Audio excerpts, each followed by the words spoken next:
One, you're on the air. Hello? Hello, line one. Hello? You're on the air. Is that you, Tony? No, it's not Tony. You're on the air. Are you there, Tony? Tony's not here, I'm afraid. You're on the air. Where's Tony? No, Tony isn't here. This is LBC 97.3. No, can you get Tony, please? No, there is no Tony. No, please stop playing games. Can you go and get Tony, please? There is no Tony. Where's Tony? I'm going to cut you off now. Shotgun. I've got a mouthful of sausage. That was a real phone call. Oh, that was a bonus extended scene, deleted scenes, director's cut phone call. Line 3, you're on the wireless. Freddie. Oh, blimey. Oh, it sounds like he's running. Or doing something. Do you know what? I've never talked while I was doing that. Yes, thank you, buddy. I've never spoke while I was, line 1, you're... Oh, no, it bottled it. Line 2, you're on the wireless. Hello, you're on the air. Oh, right. Amazing. Is that Ian? Yes, it is. Hello. You're feeling better? Well, yeah, marginally better, thank you. But things are staying in, so I thought I'd pop into work. Oh, well done. You're a stalwart. I heard bits of Nick Abbott yesterday, and he was as brilliant as ever. It was very different, I'll grant you that. I like Nick Abbott, big fan of his. He does an excellent job. So, yes, it was good of him to fill in at short notice. He gets paid. I'm saying that as though he did it as a favour to me. He gets paid, so, you know, everyone's happy. Yes, you have to keep these things into perspective. So, Ian, how did you get by yesterday? Were you sort of completely bedridden, or did you manage to get a few sort of hours in front of the old Xbox? Or... Well, you weren't online at all last night, were you? No, not me, I'm afraid. Because, yes, I did manage, despite being very poorly yesterday, I did manage to play a few rounds of Rainbow Six online, and I had a few messages from people saying, I thought you were sick. Yeah, I'm sick, but it doesn't mean I can't play computer games. This is the thing. When you have a sick day, should you just lie around doing nothing, or, you know, if you're able to sit there and play computer games, should you play computer games a little bit? And I thought, well, you know, to take the mind off of everything evacuating my body from both ends, for the few moments peace I've got, I'm going to shoot terrorists. That's a very sound policy. I mean, whenever I sort of tend to have a sick day and a feeling a little bit under the weather, I find that if you sort of focus on something else, yes. It lets your body get on with fighting the illness. Yes. I mean, I'll usually shove on a couple of films and maybe catch up with some sort of foreign dialogue films. I have to read the subtitles. Yes. Sort of like keeps you focused, etc. So, are you allowed to... Now, this week in particular, is it acceptable for people to pull a sickie by saying... they think they might have radiation poisoning? It's worth a try if there is the plausibility factor. Because fair play, this fella used to live in Muswell Hill, which is where I live, so I could quite easily have gone the whole week phoning up Mr. Lloyd and saying, excuse me, Mr. Lloyd, I think I've got radiation poisoning, probably best I stay at home. There is that, but there again, on the flip side of that, the amount of irradiation that comes out from your television set when you're hunched in front of it watching or playing on the Xbox, probably do just as much damage to heart. Hang on, it didn't kill Litvinenko playing the Xbox. No one attempted to inject him with an Xbox. That is very, very, very true. Although, of course, can we just say, in all seriousness, if you do inject someone with an Xbox, make sure there are adults watching. More quite, and filming make it. sure you use a very big syringe. And make sure you put it on YouTube so we can have a look. I just wonder if there is a phenomenon this week, because 4 people are supposedly... This is like doing an issue almost. 4 people are supposedly... when they found out it was radiation poisoning and they found traces of radiation in like 4 or 5 places, the advice was, oh yeah, phone up NHS Direct. Right, not being funny, NHS Direct are rubbish. Have you ever phoned them up? I actually have on one occasion when my son was a bit poorly. And did they say take some aspirin or something like that? They basically confirmed the diagnosis that myself and my wife had made already, and said basically if it gets any worse, call your doctor. And you thought, I've about 2 hours. If it gets any worse, call the doctor. And you can't call the doctor out these days. No, not at all. But, I mean, they only come out if you're a hereditary peer or a member of their golf club. I remember I had a doctor come out years ago when I had a migraine, and he injected me with morphine. Wow, I think he was a doctor. I don't know. It was some guy, some dude. I'm sure there's lots of private doctors that... Well, exactly, very private doctors, yes. What was I saying? NHS... Radioactive dot, NHS Direct, But yeah, that's it. There are 4 people are being checked out. Because they think they've been in contact with this, with this guy, or they've been in the same place as this guy has. And one of them is some muppet, I say that, hopefully he won't die, from the Daily Mirror. It's a Daily Mirror reporter who shook hands with someone who shook hands with someone who shook hands with the Russian dude. It's tenuous, that. It's very tenuous, and he's just stood there looking miserable, but fine, and you think, well, it's just the Daily Mirror finding out what happens when you get tested for radiation poisoning. That's all that's happening, isn't it? Oh, quite. I mean, there's one thing I don't quite understand about this story, and I'm not trying to make light of it, because at the end of the day, a gentleman has lost his life, and that's no laughing matter. No. But if you do think about it, if security services do want to get revenge on one of their own that's gone bad, yes, wouldn't they do it in a slightly more subtle fashion? In a secretive way. They would... Yeah, like a mugging gone bad. Yes. Or something like that. I mean, this is something that sort of comes out of a sort of like the man from Uncle. It's a bit too sensationalist. But can I just say, and can we record this, please, Alex, and send this to the relevant parties? I think Russia is an excellent country, and I think that Putin is one of the greatest men alive, and he's very, very handsome. Absolutely. I just want to say that, because just in case, Yes, just in case. I don't want to get bumped off, to be honest. And the fact that he might bear a passing resemblance to Dobby the house elf is neither. Putin is... What is it? Is he a president? Is he a premier? What is it over there? President Putin, I guess. And he's also a black belt, so you have to watch out. President Putin, one of the. I'm going to find him on MySpace and put him as my number 1 friend on MySpace. Putin, the man for the people. Oh, get line 4. Roger, anything else? No, I think that's right. As long as you're feeling better, because I really have grown to enjoy your show over the last. You make it sound like such a chore. Well, no, when I first sort of got cottoned onto it, there was all sorts of strange people phoning up, myself not included. No. So this is a bit bizarre, but it really does sort of grow on you, and it's good fun, and the bulk of your listeners and people who call in are great, and the few mentalists that aren't of damn good value anyway. Someone called G MySpace me and said almost exactly the same thing, that they used to hate it and then it grew on them, and I thanked him, and I thank you for putting the effort in, because I think it's worth the effort. It does take a bit of work to get this show, especially compare it to other phone-in shows, but I think it is worth the effort. So, Roger, I thank you for doing that. And when it moves to later at night, actually, there's a potential for it to get maybe just a tad more racy, because then this sort of come out to sort of like the watershed sort of thing. Did you hear the show on Sunday night we did, the Triple M show? I'll have to catch up with those from podcasts, because the Sunday night is not really sort of a time when I can easily tune in. Get the podcast, because we had a woman, an American lady, calling in, talking about a foursome she'd had. Get the podcast. I can't say anything else at this time of the day. Roger, thanks for calling. Cheers, then. Good lad, bye-bye. 0870 90 90 973 is the phone number. I guess you could legitimately pull a sickie by saying you had radiation poisoning. It's got to be a legitimate threat. 4 people have done. 4 people, and obviously we wish them well and wish them no harm whatsoever, but 4 people are not in work today because they think they've got radiation poisoning. 0870 90 90 973. It's Greeky Lion.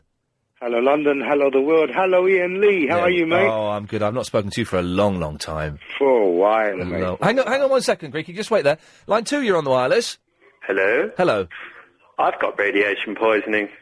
You need to call the NHS Direct. No, I've got it. I glow in the dark. OK, lovely. Sorry about that, Greeky. Please continue. You've got a few nutters still on the show, I think. We've got a few nutters. Kuklamu. Kuklamu, Postbase. The girls have got on Oreongolo. Oreogora. I learnt a rude word, but I can't think what it is, so I won't say. Let's not get in trouble. No, let's not get in trouble. We've got a minute, Greeky, before I have to go to the travel. What can I do for you? Where's Agent Lee? Where's Agent Chris? I'll get this. Agent Chris is on an assertiveness course.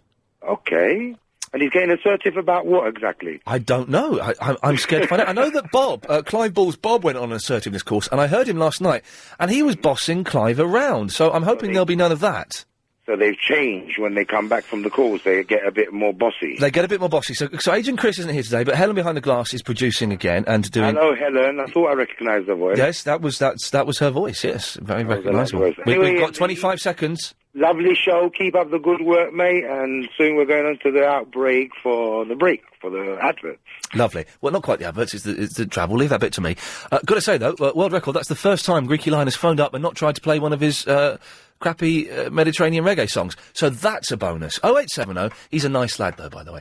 0870 9090 973. It is time now, though, to get the latest LBC 97.3 travel news with Amanda Redmond. Well, we're still watching a breakdown at the moment. Oh, disappeared. But can I say, you know, in the new year that we're moving Mondays to Fridays, 7 till 10. The Sunday night show is going to stay the same.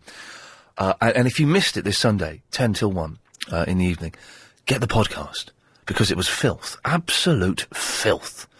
And we all had to take cold showers afterwards, but we took them together. But so, yeah, in the new year, this show is moving, or I am moving, not this show. This show will no longer exist, but I am moving 7 till 10, Mondays to Fridays. Paul Ross taking over Mondays to Thursdays, John Holmes taking over on Fridays. But what that means is, the last week of us doing this show, which I think is the week beginning Friday, Monday the 18th, I think, through to Friday the 22nd. Special guests every day. The lineup, do you know the lineup, Helen? I'll tell you the lineup. It's good lineup. Monday, Stephen Murdoch from ISO Solutions, talking about gadgets, computer gadgets, Christmas presents you might want, things like that. Tuesday, Eagle, coming in.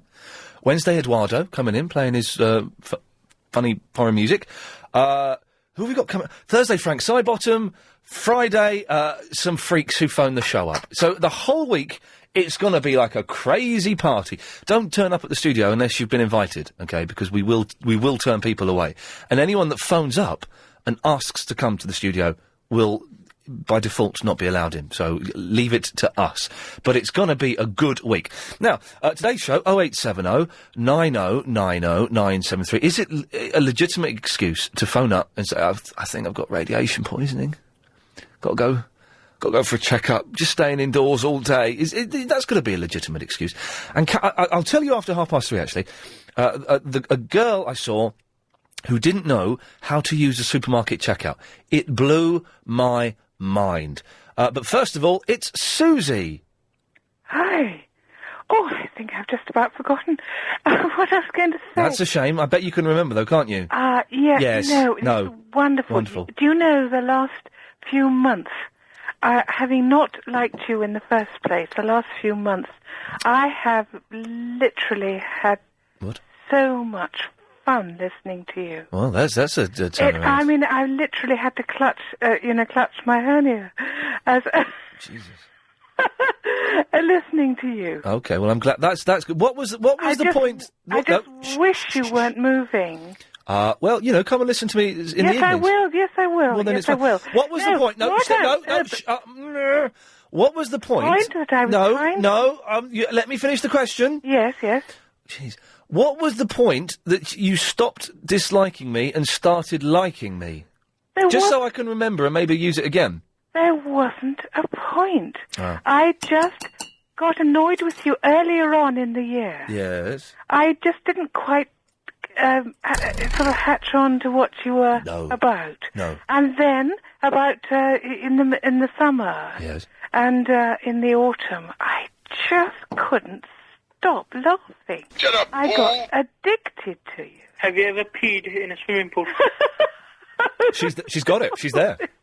I got you. I thought you changed and you were so funny. No, hang on. Whoa, hang on a minute. So you're saying before the summer I wasn't funny? Well, I didn't change. I think you may you've have been changed. funny, but I probably changed. There we go. That's it. I think you changed. And I got the point, and I got your funniness. Well done again. I'm thanking everyone who worked at it and didn't like me at the start. So well done, Susie, and thank you for working at it. Yes. And not switching over to BBC London. I didn't. I didn't. Well, I do in the morning. Some people did. I do in the morning. For Jono? No, for Vanessa. Oh, she is brilliant. No, hang on a minute. You can't use the words Vanessa and brilliant in the same sentence. Oh, Vanessa. Yes, I'd like to take her out and have a weekend of filthy passion with her, but I couldn't listen to her. But she's so wonderful. No, right, okay, come on now, because obviously we back... No, but I've just got to tell you what I'm feeling about this whole business about people being bumped off. Being what? Being bumped off. Yes. Bumped off. Bumped off, right, okay, good. I am still convinced that David Kelly, poor chap... Who committed suicide in the woods. Supposedly. Yes. I am sure. I'm just wondering if this Russian fellow was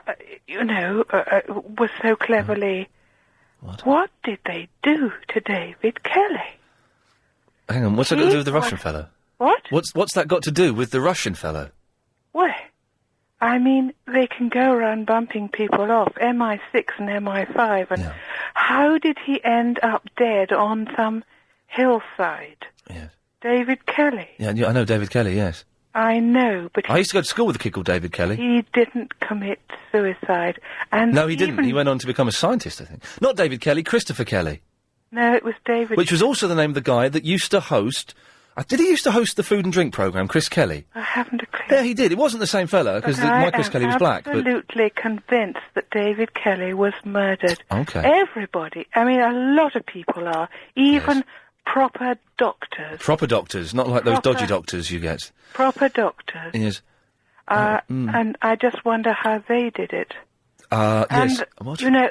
What? I am quite convinced that a man wouldn't end up on a grassy knoll. Well, hang on a minute. That's no Kennedy. No blood around. That's saying he'd John F. his Kennedy wrist. was the grassy knoll. Yeah, I know, but he was on a grassy knoll. No, he was in a car. He was in a car. The grassy knoll was the second. Cops. The cops were too late to stop him getting shot. He was in a car. The second gunman was on the grassy knoll. The first gunman, the only gunman, was in the book depository. Which David it turns Kelly out, was in a book depository is a library. I only found that out about a year ago. I'm thinking, what's a book depository, man? That's some crazy Dallas thing. It's a library. David Kelly. Yes. Was on in some sort of the ground near his home. Is it true that David Kelly was Henry Kelly's cousin?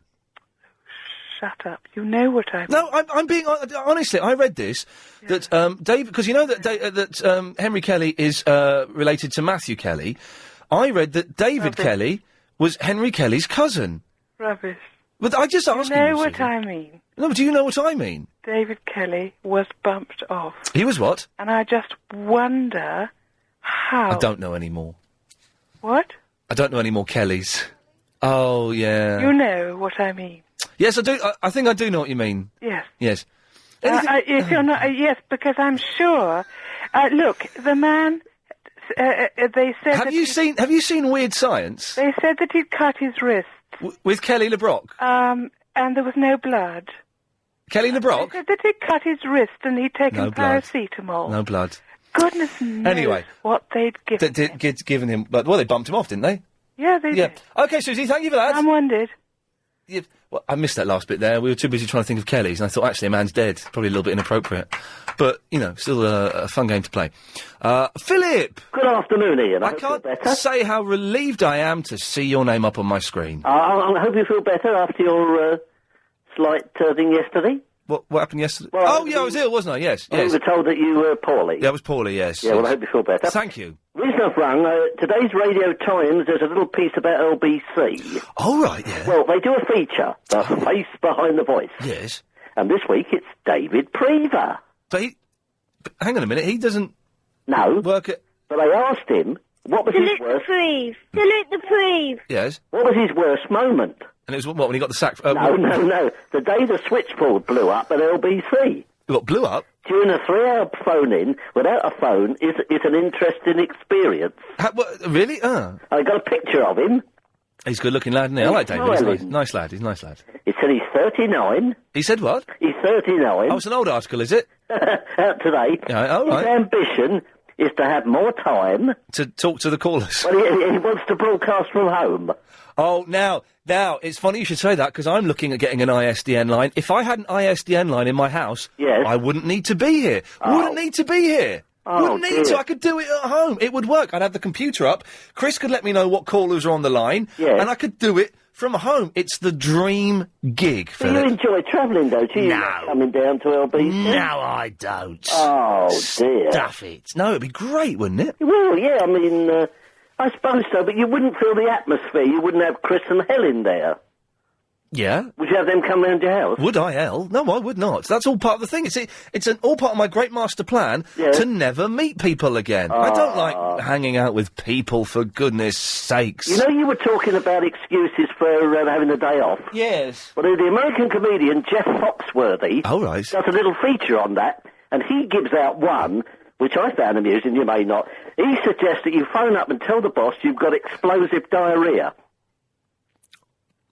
What? Yeah. He says that they'll tell you, he said they'll pay you not to come in. There is a really good joke about being sick, but I can't say it on the radio. No. He comes up with about half a dozen things that he says that you can phone in with. It starts off, I won't do it's filthy. It starts off, but guy phones up his boss, says, boss, I can't come in today, I'm sick. Well, how sick are you?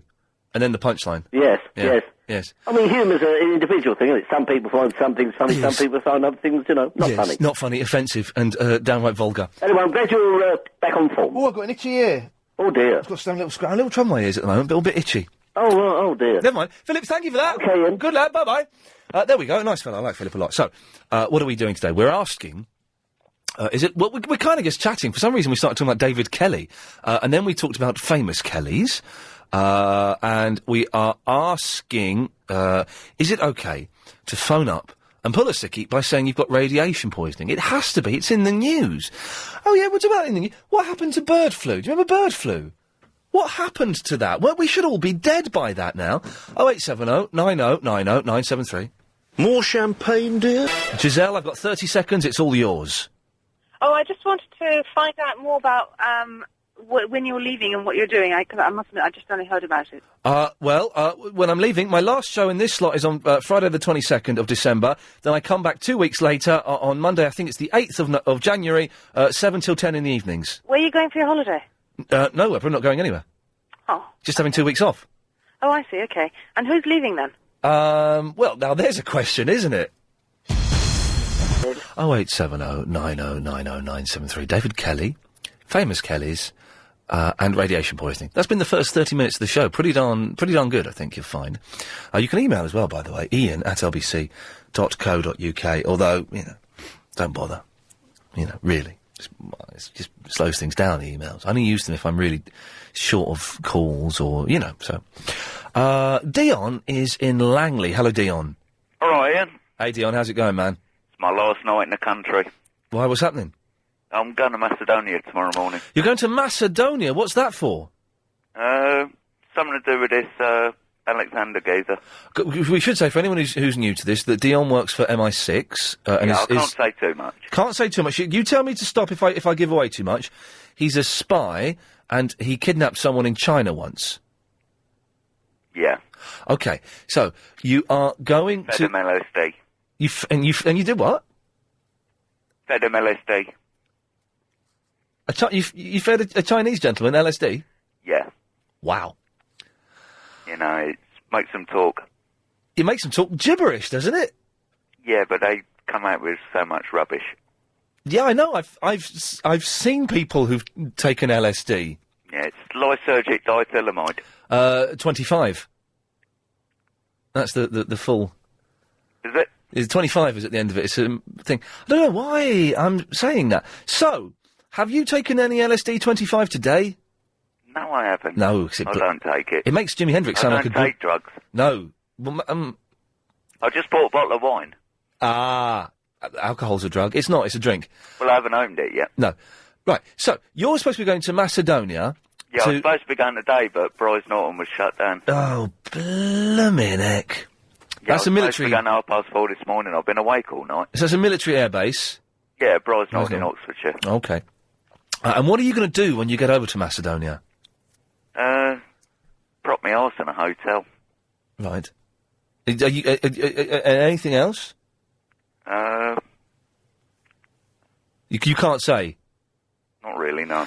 Why was Bryce Norton closed down? Terrorist threat. Terrorist threat. If anyone, can I just say, if anyone knows any more about why Bryce Norton was closed down, then can you give the LBC travel line a call and just let them know? I'll try and keep in touch while I'm in Macedonia. So would you be able to give us a call and give us updates on your top secret mission? I'll be on my laptop. Okay. And you can, so you can make phone calls through that? Yeah, I can. I've got a laptop phone. Excellent. And you can, but what would you, are you there to take someone out? Are you taking someone down to Chinatown? No, I'm not. I've got to go to Zagreb first. Okay. Pick up a weapon. What weapon are you getting? Gun? AK-45? A Beretta? Yeah. Okay, and then so you're going to kill someone? No, I'm not. You're just going to cripple them, shoot them in the kneecaps? No, it's just... Torture? You got to be tooled up. Yeah. Good to say, this is all legitimate, by the way. This is for the government. This is not... We don't condone guns in normal, everyday usage. But when you're a spy... No, it's not like someone in Brixton. It's not like someone in Brixton or something. Carrying a handgun. No. But when you're a spy, it's got to be done. Well, Dion, listen, keep us informed. Yeah, I will do. Let us know how it goes. Good luck. I might email you if I can't phone you. Okay, well, that'll be good. Yeah. But... See you later, mate. Oh, hang on. Does Joanne, hang on. Joanne, you want to speak to Dion? Yeah, I'd just like to ask him a question. Yeah, that's fine, Joanne. Yeah, well, have you signed the Official Secrets Act? Yeah, I do, but I only say what's in the papers. Yeah. Well, you shouldn't be on the LBC saying all this anyhow.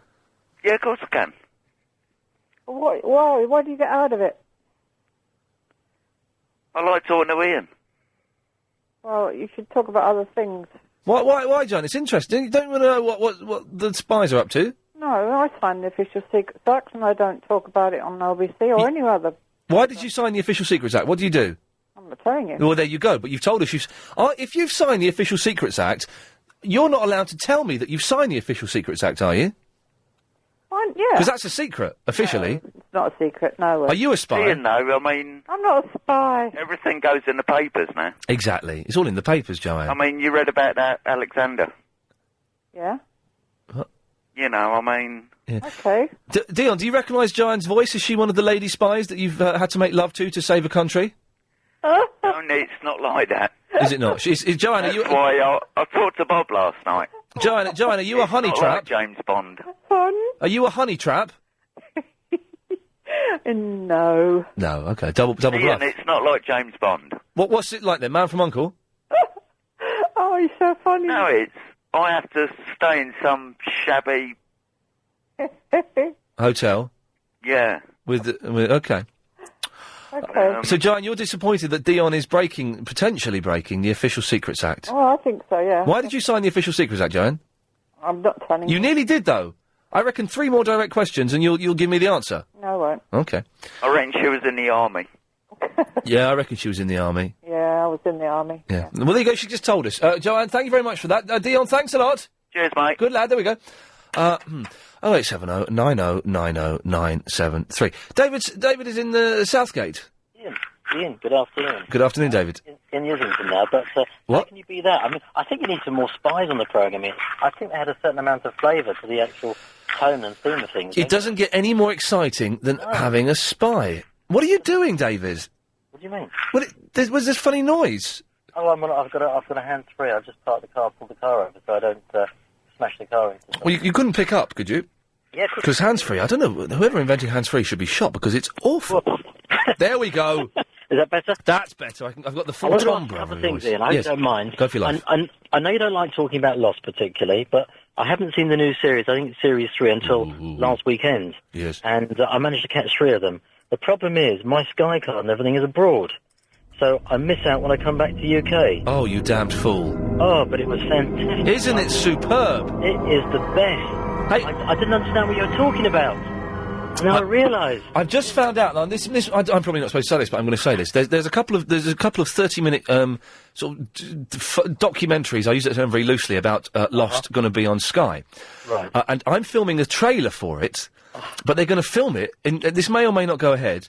But the last said they're going to film it in the style of a Dharma Initiative film. Fantastic. Which would be the coolest thing ever. Fantastic. Absolutely. But it's a brilliant programme. And anyone who says it isn't, but someone phoned in or emailed in the other day saying that Torchwood is better than Lost. Now, no, Torchwood... I heard that. I've seen one episode and that was enough for me. Awful, lightweight BBC flim-flam. It's like Doctor Who for retards. I mean, I shouldn't say that. Probably not the best way to... I've seen a bit. I've seen a little bit. It's on YouTube and various other sites. It's on Verinda's MySpace page of the first 5 minutes of the new Doctor Who, the Christmas show. Ah, right. Looks very good. Excellent. No, Doctor Who, thumbs up. Excellent. Lovely. since I was 6. Just wanted to ask you one quick question. That poor Russian spy, you know, there must be hundreds of spies that are killed every year. Yeah. Just because you got the publicity, everyone seems to be concentrating this poor bugger. But I was going to say one thing there. Yes. The point is, do you think he and that American lady who was on your show, as there were 4 of them involved, have perhaps been in close contact with each other? David, it's certainly a possibility. I believe, David. Thank you, David. I think he's referring to the mucky American woman we had on the Sunday night show. Again, I can't stress. I think we should make that podcast 18s only. Alex, you were there. It was pretty intense, wasn't it? It was brilliant. Yeah, it was. it was brilliant. Elvin. How you doing, mate? I'm all right, actually. Yeah, it's good. It's good to be back. I just want to concur with. No, first of all, I need to ask you a question. Okay. When are you going to concur? Are you concurring now? First of all, I'm going to pre-concur. You're going to pre-concur? Yeah. You said, I'm sorry, Sue, when she rang up. Susie, yes. Sorry, I'm getting my train of thought badly wrong. First of all... We're back to LSD again, You were away yesterday, right? Yes. Were you ill? Yeah. How you recover so quickly? What do you mean, how have I recovered so quickly? What did you take? I didn't take anything. It was just like a 24-hour bug. Oh. Okay, 24 hours. What do you think was wrong with me? I thought they said you had the flu or something. No, not at all. No, I had, the food was coming out of both ends. They mentioned that P word, yeah, they mentioned you were PK and G. And, PK and G? Puking. I don't understand. Yeah, I was puking. People may be eating their dinner. Yeah, I was puking. But I just want to concur with Sue. You're concurring now, are you? So you've pre-concurred and now you're concurring? Yeah. Okay. I just want to concur with Sue. Okay, he's going to concur again. In that, you know, like how they, supposedly took out that guy? The David Kelly we're talking about? No, the other one. The Russian dude? Yeah. Litvinenko? Exactly. Yeah. I've always been saying, why couldn't they do the same thing for Saddam Hussein instead of going to Iraq? What? Invite him to a sushi restaurant in Piccadilly, then poison him?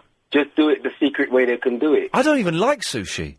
This is going to be a bad advert for sushi restaurants, isn't it? Saddam might look like sushi. Mediterranean people like fish and stuff, don't they? Okay, so why? I don't know. Is this a joke? I don't know. Why couldn't they poison Saddam Hussein? It's not a joke. I'm just saying. Why couldn't they take him out like that? I don't know. Why couldn't they take Saddam Hussein out like that? Exactly, rather than going to Iraq and fighting all this. Oh, I thought it was a joke. Sorry? Okay. I don't know, because they wanted to, oh God, this is intense, isn't it? They wanted to give the air of respectability and, make it look like they had a cause for going to war and taking over the whole country, when obviously it was an illegal war. But they said, Ian, they want to take out Saddam. Well, right? No. What they originally said was, we don't want to take out Saddam, we don't want to make a regime change, because to invade another country... Well, let's have a minute of this. To invade another country just to institute a regime change is illegal. But to invade a country because they have weapons of mass destruction is legal. Of course, there were no weapons of mass destruction, and, yes, we didn't start the war to make a regime change, but that's what's happened anyway. So why do they want to make a regime change? I don't know, but I don't know why. For any number of potential reasons. Because they wanted oil, because they don't like him, because whatever, I don't know. This is all a bit intense, Elvin. Normally we dick around and ask if you were gay for a day, who you'd go with. This is, if you were gay for a day, Elvin, who would you go with? What stupid if you had to save the world, so you'd save all your family, if you went gay, who would you go gay with? Well, if I was happy for a day... No, I mean homosexual, you know what I mean? No. If you had to save the world, have you got children, Elvin? No. Have you got a mother? No, yeah. Okay, to save your mother, who would you go gay with? I wouldn't have to. I'd die rather than... So, hang on, but the whole world's going to die. So 7 billion people are going to die just because you won't go with another man? Well, the world wouldn't, because Jesus already came to save the world. Oh, my God almighty. What was that nonsense at the end? I'd go with Duncan Bannatyne. If I had to go gay to save the world, then I think it would be Duncan Bannatyne. That's nice to know. Yeah. Time now to get the latest LBC. Not even if I had to, just, if I was a bit tipsy. Time now to get the latest LBC 97.3 travel news. Here's Amanda Redmond. On the M25, traffic still looking... Just having a row with Helen behind the glass about Abbey Road, of all things, the Beatles album. I think it's perfect, apart from Maxwell Silverhammer, and Helen thinks the only weak point is Octopus's Garden, which is not the strongest song, but it's charming. And if you've... Well, I can't rave about this enough. The new Beatles album, which is like a mashup of all Beatles songs, it's incredible. And it makes Octopus's Garden just sound like an indie classic. It's fantastic. Anyway, 0870 9090 973. Anne! Oh, hello, Ian. How are you feeling? Oh, Anne, yes. I'm really sorry I said the night before that you might be skiving. I didn't mean it. I've got a mouthful of sausage. Right. Stop. Yes. No, it wasn't skiving. I came home a bit late today, and I came home and the radio was on, and Susie was talking. What a sweet girl. Sweet lady. Okay. And Philip, he's all right. We like Philip. Good lad. Yeah. Who would you sleep with? Duncan Ballantyne, did you say, if you were gay? If I was gay for a day... Yeah, he is a dish, isn't he? Duncan Ballantyne. Yes. Lovely-looking man, yeah. I'm out. Do you want to know who I'd sleep with? Yeah, go on then. Well, I saw Courtney Love on the telly the other day. Yes. And because before I'd actually heard her chat, I thought she was a bit wacky, but I thought she was quite a nice girl, as well as wild and wacky. Yes. So that would be a bit of fun. So- I'm not gay, but I mean, I think she could be fun. If you had to go gay to save the world, you'd go with Courtney Love. Well, off the top of my head, yeah, I What? can't think of anybody else. I think she'd be off the top of her head as well. Well, no doubt, but that's why it would be fun, wouldn't Yeah, it? yes. Because I'm not experienced in that field. In the lesbian field. Exactly. Where is the lesbian field, Well, by the no, way? she might be bisexual. I would imagine Courtney's done a bit of everything, wouldn't you? So... Well, we're not going to... we don't know. We don't know. Allegedly. yeah, allegedly doesn't get you out of trouble. So, No? you know, the Tesco's and Sainsbury's and places like that, Yeah. supermarkets, you know when you go to the checkout, Yeah? they have the conveyor belt. Yeah? Okay, I'm going to ask you a question. Please give me the right answer, because Agent Chris didn't know the answer to this, and neither did Helen behind the glass. Yeah? You know, where the conveyor belt is moving. Yeah? You put stuff on it. Yeah? The conveyor belt stops moving. Yeah? What stops it moving? I think she's probably got a pedal or a button under the counter. Not you as well! Well, I don't know. Or is it just that the things get there and they stop? Well, actually, my card went under. I buggered up. Oh, excuse me. I mucked up the Tesco's. It's a lovely little Tesco's in Whitton. It's like a family. It's tiny. Yeah, the Tesco family. I don't like Tesco's normally, but I mean, this little Tesco's, I use them all. I use all the supermarkets. I was in Sainsbury's today, and you notice, I use Tesco's generally, and when you go to something like Sainsbury's, you really notice the difference. Nice quality. It's their own product. Tesco's is quality. nicer. Tesco's is nicer. Waitrose is nice. Oh, by the way, Dwelling. Now, I don't want to make a mistake. It might have been Dwelling. God, I'm going mad. It might have been Dwelling on Bill's the other evening, who dissed very much Iceland, saying it was chavvy. Now, he's got a treat, because the next day he was talking about Lakeland being wonderful. Who was? I think it was Dwelling. I don't want to... Who's Dwelling? Oh, he's one of Bill's regulars. Oh, I don't know Dwelling. He's a nice bloke. But anyhow... Iceland is a bit chavvy. I don't like this word, chavvy. I use all of the food. supermarkets. Iceland's wonderful in Twickenham. I used to work in Iceland. My first job was in Iceland. Did you? Yeah, well, I worked in Bencles when I was a student. It was B-Jam. Do you remember B-Jams, Anne? Oh, yeah. Yeah, it used to be B-Jams, and it became Iceland. Oh, I forgot. Oh, yeah, that's true. But so you think that there is a pedal... No, I said a button. I mean a button under the counter, but I've now changed my mind. No, it might be more... It might be that it automatically stops when we the will stuff wait for gets someone there. to call in with the correct answer, which I can't believe... Does it really matter? Yeah, it does, because I thought everyone knew this. Oh, right. I thought We've got everyone other knew things this. on our mind, haven't we? What I really phoned in was that I've started reading again. Well, I'm rereading The Dice Man. Oh, The Dice Man is Luke Reinhardt. Luke Reinhardt. I've interviewed Luke Reinhardt. Well, he was in London a couple of years ago, and I missed him. I interviewed him on Radio 4. It's the coolest. Ellen doesn't know, very briefly, it's a book about this guy. He's a psychologist, I think. Yeah. And he's bored with his life, so he decides to do whatever the dice tell him. He rolls a dice. But he's the one who sets them down. The interesting thing is if you get someone else to put them down. Yes. Read that. Don't read Son of the Dice Man. It's awful. Now, funny enough, I was going to go and buy that for one of my students. Rubbish. He read The Dice Man and wanted... Oh, good. All right, then. I tell you what, it's rubbish. And then there's a third one, I think, The Search for the Dice Man, which is slightly better than the second one. Yeah. But the first one is the best one by a long, long way. I can't remember. That's why I'm reading it again. It's a brilliant book. Amazing book, amazing. I'm surprised they never made a film of that. Oh, I know why. He said, because he was on the radio, that's how I knew he was in London. Right. He was on the radio. It was a couple of years ago, not more than a couple of years ago. He said something about none of the big American companies would touch it. Wow. Something to do, something like that, which Crazy. figures. There are some slightly naughty bits in it, but you can... Well, I just opened it up just by chance. Good girl. And what is it? Page 217. It's I know quite it. racist. Yes, I know it. I know it. He tries everything. Yeah, I know. I remember my son reading it and thinking to myself, I mean, he was a student, but I thought, blow, what's he going to get up to? But everybody's read it. Everybody's. I mean, if they haven't read it, go and get it for Christmas, because it's fantastic. I've had it in the house, and my Good students... girl. Oh, the friends book. who speak good English have Yes. read it in English, Yes. and others have searched it out in... I'm looking for it in Polish now. Okay, well, Polish friends. so we can find. Well, it'll be translated in every language, I would imagine. Yes. Anything else, Anne? Can't think, sweetheart. Just nice to hear you again. How are your sinuses? How wonderful. How do you know I've got sinus trouble? I can just hear it in your voice. Yeah, I do. I get every year. And the Honestly. last few days it's been absolutely diabolical. Yeah. I sniff up all the soil. I know you should do inhalations and all that, but I can't be bothered.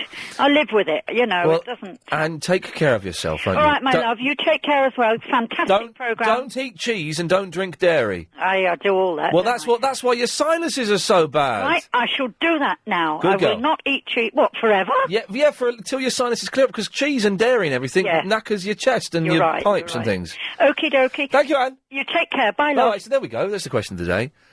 How does the conveyor belt know when to stop? Is it a pedal? Oh, I don't think so. I don't think it is. Yeah, that's what Chris thought. That's what Helen behind the glass thought. 0870 90 90 973. Homes and... Abdul. Hello. Hey, Abdul. How you doing, Ian? Yeah, I'm fine, thank you for asking. Well, nice talking to you, sir. Okay. What do you want to talk about? This is my first time calling the radio. Oh, and how are you feeling? Seriously, and I've been listening for the last a year, I think. Okay, what's made you call in today, then? Well, you know, the supermarket, you know, the actual thing you were talking about now. The conveyor belts? Yes. Yes, I want to know... I know how they stop, and I thought everyone else knew how they stopped, but it turns out... I know too. Go on then, tell me. They use a sensor, a small light sensor. Erica, would you agree with that? Yes, yes. Because I worked for Sainsbury for 17 years, and I work on the checkout a lot, and I do checkout training the girls. So, Abdul, you're And correct. it's a sensor. So, Abdul, you're correct. Yep. Can you believe that people thought it was a pedal? Unbelievable. not a I can't pedal. believe that, you know? Was it ever a pedal, Erica? Sorry? No, it's not a pedal. It's What- a sensor. Was it ever a pedal, Erica? No, never. Never. No. No.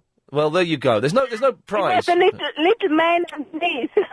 What? A little man underneath. What? Doing what? No, in that case you get bored.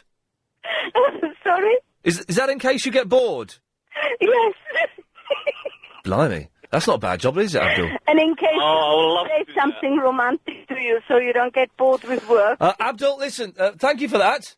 Thank you, sir. There we go. Erica, can you believe I was in Tesco's on Saturday, I think it was. Oh, don't talk about Tesco. I work for Sainsbury's. Okay, well I was and in. we sell lot of lovely food. Yeah, but Tesco's is better. Especially. I went shopping in Sainsbury's today because I had to. Have you? But Tesco's is better. Oh, you are sweet. Thank you. Anyway, so I was in Tesco's it was Sunday morning, and I was packing my stuff, and there was a young girl, 16, 17 years old, about to unload a trolley full of stuff, okay, about to unload it. And the conveyor belt's moving. And she didn't know how to use the conveyor belt. And so she said to the woman behind the counter, it's all right if I put my stuff on the conveyor belt. And the woman had a very strong Indian accent, and her English wasn't great. But she said, and I won't do the accent, she said, yes, of course you can.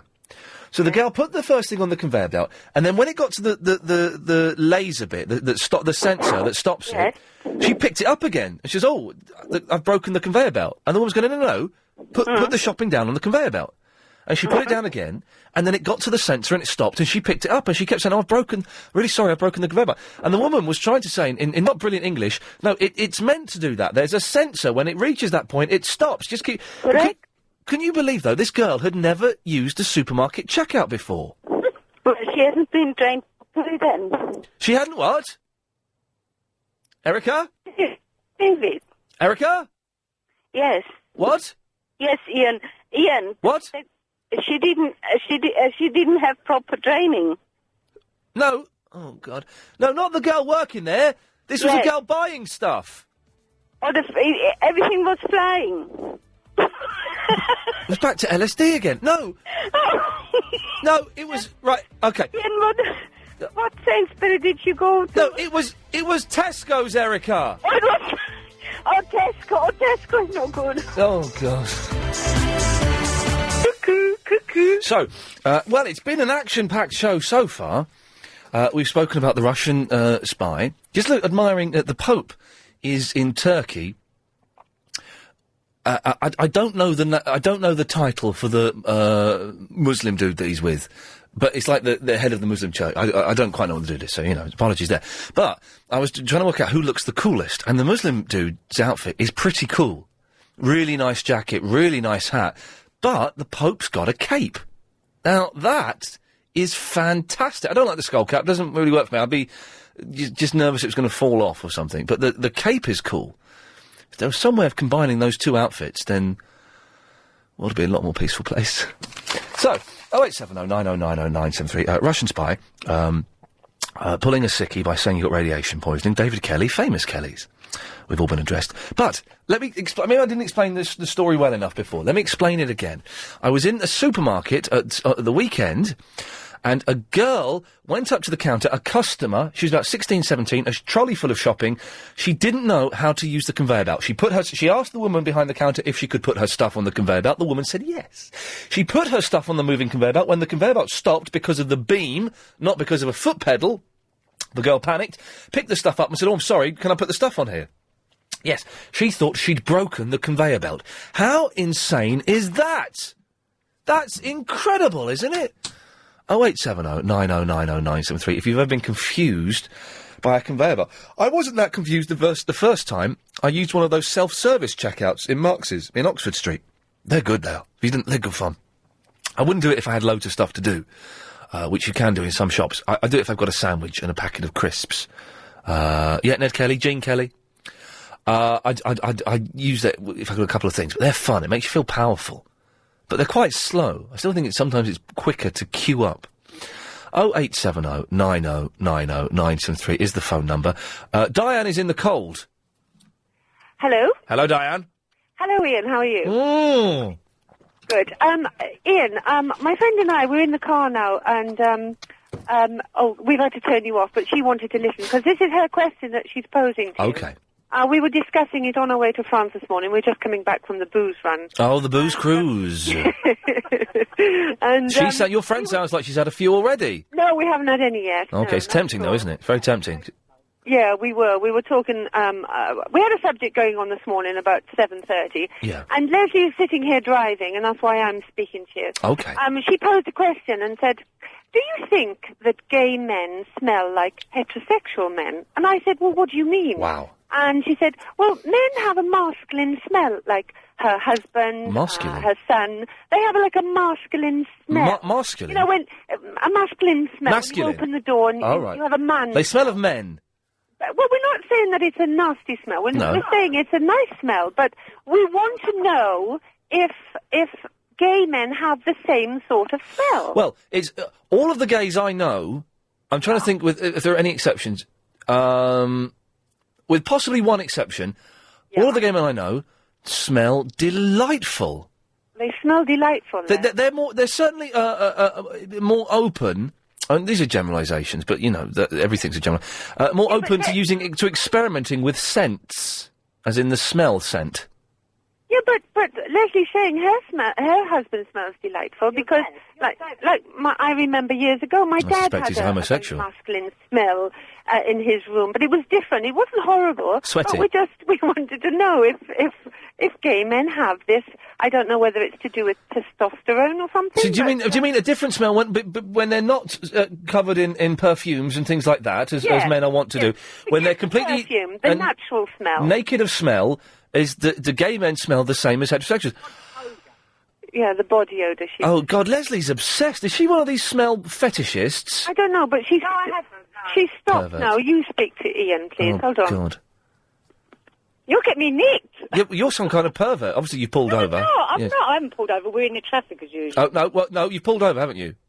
No, I haven't. I'll put you back in the diet. Oh, God, Bell's teeth. I can't... We're actually stopped, Yeah, so well, we're fine. No, but you still can't use the phone, and she should have just said that she pulled over. But, You should have said you pulled over. No, but not the week... No. So perhaps we can sort of prompt some nice gay man to ring up and answer our questions. Okay, it's only borderline offensive. Diane, we'll put it out there and we'll see what people say. Yes. I don't think that gays and heterosexuals smell differently. I haven't had a good sniff of either recently. And we're talking about the au naturel smell, not covered in perfume and scent. I need to get some more. Aftershave is so expensive, isn't it? Isn't it the most expensive? I think drop for drop, it's more expensive than uranium. Incredible. And you've got to put stack loads on for it to even take effect. Both of my aftershaves have almost run out, which is very annoying. Well, there we go. There's something that you may or may not want to wear. Oh, and don't forget as well, later on in the show, I'll be giving you the chance to write my daily blog. I'll tell you about that a bit later on. Steve is in the cab. Hello. Hello, Steve. I've been here forever. Yeah, Ian. Yes. This conveyor belt thing at airports. At airports? Yeah, luggage conveyors. Oh, right. Okay. Did you speak about those? No, we talked about the conveyor belts on supermarkets. Oh, I've got it completely wrong. Well, go on. We can pretend we were talking about... Things about you. What?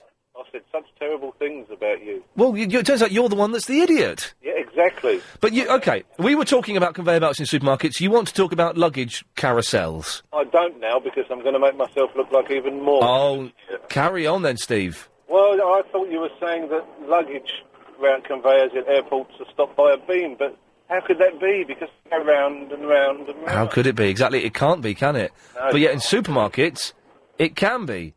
Yeah, they just take their foot off the lever. Oh, there's no... Right, there's no... He's gone. There's no lever, and he was a muppet. I wasn't talking about supermarkets. Oh, it's my favourite caller from... It's my fourth favourite caller from France. It's Alex. Ian, good afternoon. I'm a little bit curious why you have in England the sensor standing by the payout at the supermarket. For the conveyor belt? Because what does the sensor do? I don't know. You are in a democracy. Why do you need a sensor? To tell people what they should buy or what they don't buy? No, not a sensor with a C, a sensor with an S. It's like a little laser beam that when the beam is broken, the conveyor belt stops. It's not a sensor censoring you. I'm misunderstanding. I'm saying, what is going on in London now? They have the sensor. It's crazy. Yes, no, it's a slight language problem there, Alex, but no, it's like a laser beam. Anyway, I'll tell you something else because for your trip to Paris, oh yes, which is in next week. contact with the mayor's office here. Oh yeah, and they will be contacting you for the time you're scheduled. Oh, fantastic! So we plan perhaps to do something nice at the Gare du Nord if you're coming by the train. That's the train station, isn't it? With the train station with the carpet. Oh, there could be a red carpet? I don't know that it'd be a red carpet because the mayor's office, the secretary tells me that on the day you are coming, they look for a piece of carpet. It might not be red. It could be brown? It could be, yes. Okay, and there'll be a brass band? I didn't think of that yet. Could you give them a call and just sort that out? Because I do like brass. They will be contacting you directly. Alex, merci beaucoup. Merci. À bientôt. Au revoir. Oh, that was a firm slam, wasn't it? Steve. Hello, Ian. Oh, you're in the gay village, I believe. I believe so, yes. In fact, are you a gay? I am a homosexual, yes, indeed. Do you smell different from me? Well, this is what I'd like to follow up on the last, one of your last callers. Yeah. I've had many friends and lovers. Show off, all right, stop showing off. Well, I've had a couple. I mean, I'm not showing off. I mean, most of my friends, but a few have been lovers. Yeah. And we have had this same conversation. I like the word lovers. People don't use the word lovers anymore. So this is my. It'd be great to introduce your girlfriend, your boyfriend to your parents. This is my lover. Yes, this is my lover. I mean, I have many. Wow. But yes, indeed, I do believe that we do smell differently to or even heterosexual men. This was raised. But if anyone's just tuned in, this question was raised by two drunk women in a car who wanted to know if gays smell different from straight men, and I don't know. But you say you do smell different. I've had the same conversation. I personally don't think we do smell any different, but a lot of my lovers and friends actually do think that we do. We do smell differently. I can't think I can really go into it on the radio as to why, but you know, it's a definite yes. And this is au naturel. This isn't all ponced up a bit with scent and stuff. Oh, it's natural. Oh, without a doubt.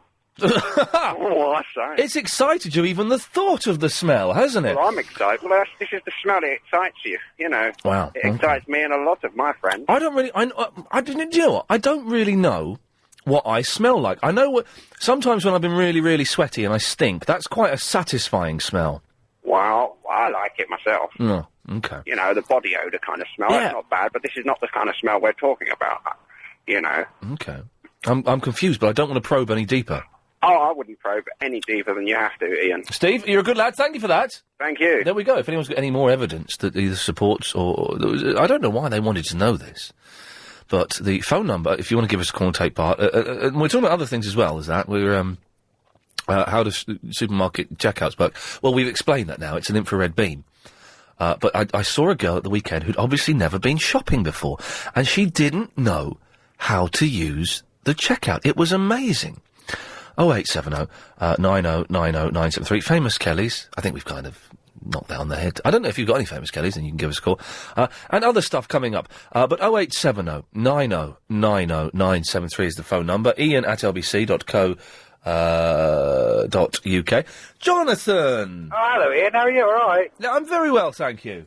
I've been sniffing my armpits like mad to see if I smell any different, but I don't think so. A second, I got a little bit worried.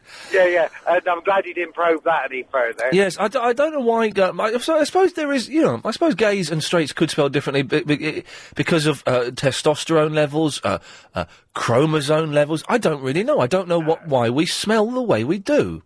I don't think so. I really don't. I have to say that a part of an attraction of a man is a manliness smell, if you like, and a part of attraction of a woman is a womanly smell. And there is that au naturel about both. And I think they're both attractive. But I don't know, I can't imagine the smell of a woman au naturel. I like my women to be perfumed up to the maximum. Well, that's it. This is, I don't mean au naturel. I think we'll have to be a bit careful, but generally speaking, I just like women to be women and men to be men. Mother Kelly's doorstep? Yeah. Because it's another famous Kelly that Helen's just typed up on the screen for me. Right. The other thing was, I'm cheered up because I wasn't feeling very well earlier on. Oh, well. What was wrong earlier on? Well, I drove past Muswell Hill today. Oh, yes. Yeah, my boss, I think he might be listening to the radio today because I told him I might not be very well. Well, this is the thing. Muswell Hill is linked to the death of the Litvinenko, the Russian spy, and there's a good chance that somewhere in Muswell Hill there's radiation. Well, I drove past there and I told Helen that my watch keeps spinning round in circles. Wow. That's just you got a cheap watch, though, that's all. You shouldn't have bought one off that dude in Oxford Street. Have you ever bought a watch off a dodgy dude? Yeah. They're rubbish. I tried to sell a watch once when I was about 17. My friend Malcolm had a watch that was it was hooky, I think. And we spent the night going around pubs and things like that trying to sell this watch. And it's the scariest thing. Do you want to buy a watch? Of course, no one did buy it. No, I've sold about 5 once that were, they weren't stolen, because I wouldn't sell stolen. No. But they were the cheaply made ones that looked like the expensive ones. You know, the cheap. I believe the actual technical term for this, I only found this the other day, is an interesting thing, knockoff. Knockoff. I believe they're knockoff. Yeah. Yes. Oh, I keep getting this buzzing between my teeth. It's weird. Have you got fillings? All the lights are lighting up as I drive past. You've got the radiation poison, Jonathan. Yeah, I'm going to ring NDS Direct when I get back. Yeah, do that. Jonathan, thank you for that. Yeah, cheers. Good lad. It's probably the last time we ever hear from him. Oh, well. Mrs. Wright is in the car. Hello. Hello, Mrs. Wright. Hello. Yes, a few minutes ago you were talking to a lady about a book, and she mentioned her sinuses have been bad for the past few days. Yes, the Dice Man. The strange thing is, I suffer from sinus problem terribly, and I'm waiting for an operation on it, actually. Oh, hell's teeth. But it's been all right through the summer, but the past few days, Sunday just started uncontrollably, literally, dripping. My ears itch at the moment. Do you think that could be connected? No, and then that's dried up, but then so since then it's been just like I had a cold. It's not a cold. I know it's my sinuses. What is it that, she said her sinus has been strange for the past few days, and this is the case with mine. I'm just wondering, is there some form of medical explanation? Radiation. With the weather? Or? Radiation poisoning. Oh, no. It could be. I've never been anywhere near it. Well, I live in Bix. you say that. We don't know where this radiation is. Well, do you eat dairy products?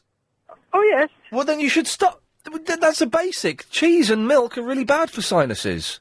Well, I doubt very much that this is the case. Well, no, it is. Suddenly it crops up from out of the blue, suddenly, you know. Well, hang on. Well, Mrs. Wright, it is the case. It's a well-known fact that cheese and dairy is really bad for sinuses and colds and chests and your tubes. It blocks all your tubes up. Well, I've had these blocked sinuses for some time. And how long have you... I've been eating dairy products all the time. Not well, then, a great deal. here's an idea. Stop eating dairy. I'm giving you the answer. Seriously, listen to me. Stop eating dairy. Oh, I can't do that. Well, then stop whinging about your blocked I've been eating it sinuses. all my life. Well, stop it and see if it makes a difference. No. Well, then don't complain about it. I'm not complaining. I'm asked the question if there was any reasonable explanation. Yeah, there's a reason, because you're eating dairy products. Oh. Oh, well. Yeah, oh, well. I've given her the answer, and she's not listening to me. Stop eating dairy. It's a well-known fact. If you get a cold, you should stop eating dairy, because it just clogs everything up and all your pipes get all cheesy. I don't know if that's medical. Tim? Steve. Hello. Hello, Steve, on Motorway 3. How you doing? I'm all right, yeah. Oh, good. I've just found out about this conveyor belt thing. Yes, in the supermarkets. Yeah, that's right, yeah. You've gone pretty much definitive on the laser beam thing. Yeah. I just wanted to add, though, and possibly answer why there's so many people confused about the pedal. Okay. When I was 16, sort of teenage, working part-time, I worked on a checkout in a supermarket, and it used to have a pedal. So they probably sort of got that from there. So it did used to have a pedal, but this would have been like, and without being rude, a long time ago. Yeah, okay, 16 years ago. 16 years ago, because Agent Chris remembers it, and he's only about 15, so... But he's from Wales, and it's all a little bit, without being racist, backwards there. Yeah. But so there did used to be a pedal. Did it ever, the pedal get out of control and everything would just keep on moving? Yeah, it used to get stuck quite a few times. Yeah. Obviously, if you're not watching what you were doing, and you wound the conveyor belt too far, you get stuck. One of the work I used to work in a supermarket, and I used to hate being put on the till. I used to get really nervous and anxious on the till. Same here. Well, especially around Christmas time, because you're trying to get many people. And especially in the old days, you remember this, before they had these switch machines, you had to put the credit card on a thing, put some paper over the top and do the... Yeah, I know. Steve, I've got to go. Listen, thank you very much for that. 0870 90 90 973. More of your calls after this. He was the country... Kwame, we've got 30 seconds. There's Pat Kelly, the famous reggae singer. Who's Pat Kelly? I've never heard of Pat Kelly. He's a reggae singer. But it's Pat Cash? No, Pat Kelly. Okay. Yeah. If you know about reggae music, you know about Pat Kelly. I don't really like reggae. No? No. Well, you don't know it's good for you then, do you? OK, thanks for that, Kwame. 0870 90 90 973 is the phone number. Take more of your calls after the latest LBC 97.3 news.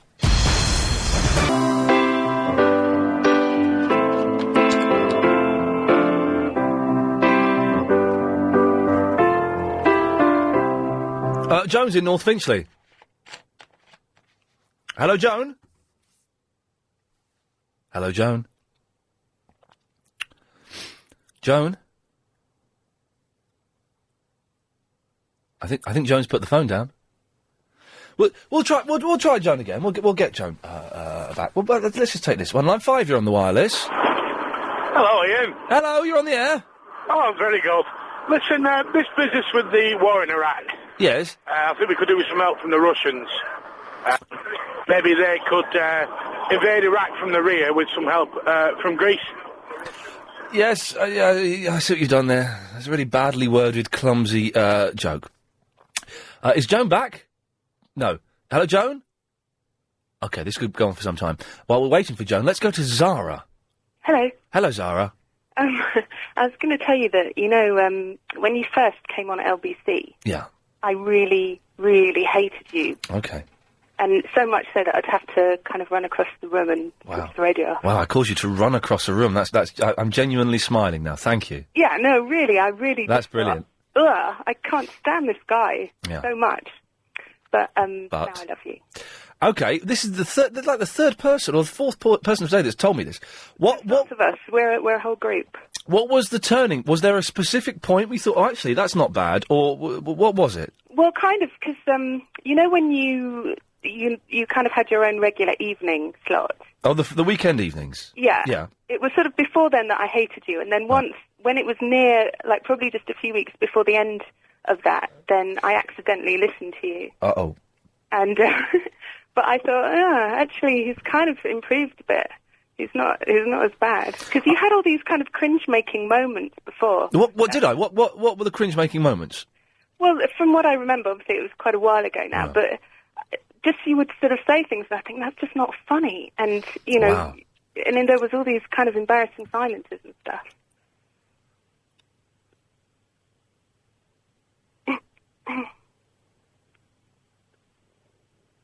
But there's none now. No. Okay, well that's good. Well, I'm glad. But you know, with this, I'm moving to a different slot in the new year. Are you still going to be listening? Yeah, I'm going to be listening. I mean, I can't listen like every day, but that's okay. like a good time for me. I'm really going to be listening. Zara can I just say, Zara is one of the coolest names around. Thanks, I like it as well. It's good that any name that begins with a Z is, you know, it's got a good start. But it just I like names beginning with a V. A V. Yeah. Victor. Yes, I love Victor. I called one of my cats Victor. Really? Yeah, because I was going to call one of my children Victor, not that I've ever had any, but that was my plan. But then I thought it might be a bit cruel, so I'll call my cat Victor, so that I can't call my child Victor, because you can't call your pet and your own child the same No, name. because that's freaky. Yeah. What other names begin with V? Obviously you've got Vicky, but Vicky's not very nice. Viennetta? Yeah. That's a pudding. No, it's not. Viennetta, no, this is with an L, like Violet. Oh, Violetta? Yeah. Oh, okay. I've never heard of that. Wow, okay. Any others? Verinda? Not that I would call my child that. Yes, no, you'd have to be a very special child to warrant the name Verinda. Well, Zara, listen, I'm glad that I've won you round, and thank you for letting me know. Yeah, you have. I was just going to say about the smelly gay men thing as well. Yes, if anyone's just tuned in, calm down, don't put down that pen, don't write that letter to Ofcom. Someone called in to ask if gay men smell different from straight men. Yeah. And I don't know, I have no idea. Well, I do know. Okay. They do. How do you know this, and in what way? I know this because I once had to participate in a psychological study where I had to smell T-shirts that had been worn for a week by men in a gym. Some of them were straight and some of them were gay, and I wasn't allowed to know which. Yeah. And I had to rate the smells on how nice they were. How? What? This was a psychological study. Who was conducting this? Well, it was in a university, in a psychological... Oh, okay, yeah. So gay men, who smelled better? The gay men. Yeah, I think so. They really smell nice, actually. Okay, Zara, listen, thank you very much for that. Okay. Speak to you again, maybe? Maybe. Maybe. Well, that means no, doesn't it? Maybe.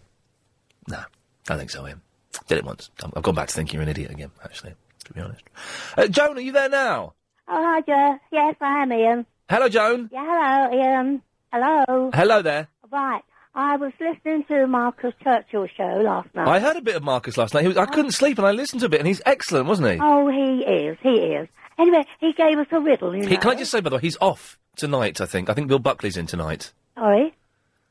Bill Buckley's in tonight. Oh, is he? Yeah. Okay. Is that all right? Well, Marcus gave us a riddle last night. Oh, did he? Okay, what was the riddle? There were three men in a restaurant. Friday was a horse. Sorry? Friday was a horse? Is that not the riddle? No. Oh, that was that was the first one. That's right. Okay. Friday was a horse. Yep. Yes, that was great. Yeah. No, this one was about the three men in a restaurant. Okay, let's be having you. Come on, let's do this. Okay, three men in a restaurant. Yeah. They had a meal. It cost £25. Right, 20... Oh, this is where does the pound go, isn't it? Yeah, go on. Right. Each man put £10 into the plate. Yeah. Right. £30. Yeah. The waiter goes away. Yeah. Comes back. He comes back with a £5 coin. Yeah, £5 Two coins. in his pocket. Hang on, who puts two in his pocket? Two in his pocket, yeah. The waiter does? And then... Well, hang on, Joan. The waiter puts £2 in his pocket? Well, yes. Well, that's stealing.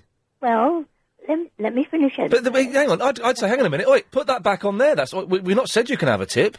In fact, the 12.5% is included in the bill, so I'm not giving you any extra. Well, now this is coming straight from Marcus. Well, told it, always right? suspicious of... So the yes. waiter gives back £1 to each of the 3 men. Yeah. 3 9s are 27, plus the £2 in the waiter's pocket is £29. Oh, don't do What this. happened with the other pound? Don't do this, hang on. Did any listener get the result? I went to sleep and didn't find out. Hang on a second. So they put 30 quid in. So it's 3 times £10. They put 30 quid in. Yeah. £5 comes back. Yeah. £2 of which... God, this is an old one, and I should know this, but I don't know. £2 of which the waiter steals. The waiter has stolen it. Yes, he has. Okay, which is bad. Mm-hmm. So the waiter's got £2 in his pocket. I'm actually drawing a pocket there with £2 in. So they get £1 each. Yes. So that means they paid £9 each for the meal. That's right. Where's your problem? Well, Not... they paid £3 times 9. No, okay, no, they haven't. But no, I know what this is. They haven't paid £9 each for the meal. Oh, what have they paid? They've paid £9 and 66 pence each. Yeah. Yeah. Yeah, well, yeah, they have, because the waiter's stolen £2. I still don't get it, though. Well, okay, so... £9.66. They paid £9.66 pence each. Yes, although yes, but they gave the £10 to begin with. Exactly. They got the pound back. Okay. So, Yep. they'd only paid £9. No, well, no, but the waiter's taken £2. Yeah. So, what's it? Yeah, that's divided by the... Yeah. That's divide that by 3. Got it. Okay, Joan. 66 is 1.98. There we go. Which is there enough £2. So, hang on a minute. Where's the 2 pence gone? Not quite such a big mystery, but still a mystery. It isn't, is it? No. Anyway. Joan, thank you for that. Oh, well, we had a laugh. Thank you very much. When was that? What, not today we didn't, did we? No. Well, Marcus's show must have been. Yeah. Mona! Oh, it's Zena here. Who? Zena. Oh. Z. Can you get Mona for us? No, I was the one who called in. I think Helen got the name wrong. No, she wouldn't. She's been on courses. I think. Mm. Z, you like the name? Yeah, but can I speak to Mona first, and then we'll speak to you, if we got time? Oh, she's not here. Well, that's disappointing. Well, Mona's bad. Let's speak to Zena, then. All right. Okay. You like the name that starts with Z, don't you? I do like names that are spelt with Z, but I only like Zena if it's spelt with an X. No, mine starts with a Z. Okay. Okay. You know about the pedal thing in the supermarket? The conveyor belt operated by a pedal. Yeah. Yeah. Well, you see, I worked in Marks and Spencer's a couple of years ago. Yes. And this old lady, or should we call her an old hag? She got really cross with me, and she said, "Oh," and I didn't have a clue why she's cross with me, and she goes, "Oh, I know what you're doing. You're pressing that pedal so that I don't get any more room on the conveyor belt, and the other one does because she's got more stuff on it." Jeez. And I thought, what? What? Excuse me? Excuse me? I had no idea what she was going on about, and to this day, I had no idea. But now you know. Now I know. Wow, so there we go. We have opened your eyes to the possibility of what... how long ago was this? 2 years ago. Jeez, isn't that fantastic? You found peace with us, Mona, Zena. Yeah, because, I couldn't sleep at night thinking, how did I hurt that poor woman? Stuff. What did I do? Yeah. Where did I go wrong in life? Yeah, well, it turns out that she was wrong, and she was stuck in the olden days when people could exact their revenge by not pressing a pedal. Oh, I see. So she had a point. No, she... Oh, okay, listen. You've got 15 seconds. All right, tell me about the cheese. You're totally wrong about the cheese that's clogging up your... No, I'm not wrong about it. You don't eat cheese if you've got a cold, because it's bad for you. Where did you get that from? Well, everyone knows it. It's we're going to have to carry this. Can you wait a few minutes? All right. Because I want to have a good argument with you about this, because I know for a fact you're wrong. If any doctors out there are listening, 0870 9090 973. If I ever needed a doctor, it's now. Just had an email from Lisa Munter from Human Resources. No panic. This is to all the staff at LBC. No panic, but Health and Safety would like any staff who have recently ingested or inhaled Bill Buckley to leave the building immediately. I don't know if that's connected somehow with this, Russian spy thing. But Bill's on tonight from 12 o'clock in for Marcus, I think. Okay, Mona. Mm-hmm. Before the other one, yeah, sorry. Yeah. So you don't think that cheese is bad for your sinuses? No, I think it's the opposite. You think it's good for it, eh? Yeah. You think that if you've got a cold, you should eat more cheese and eat more dairy products?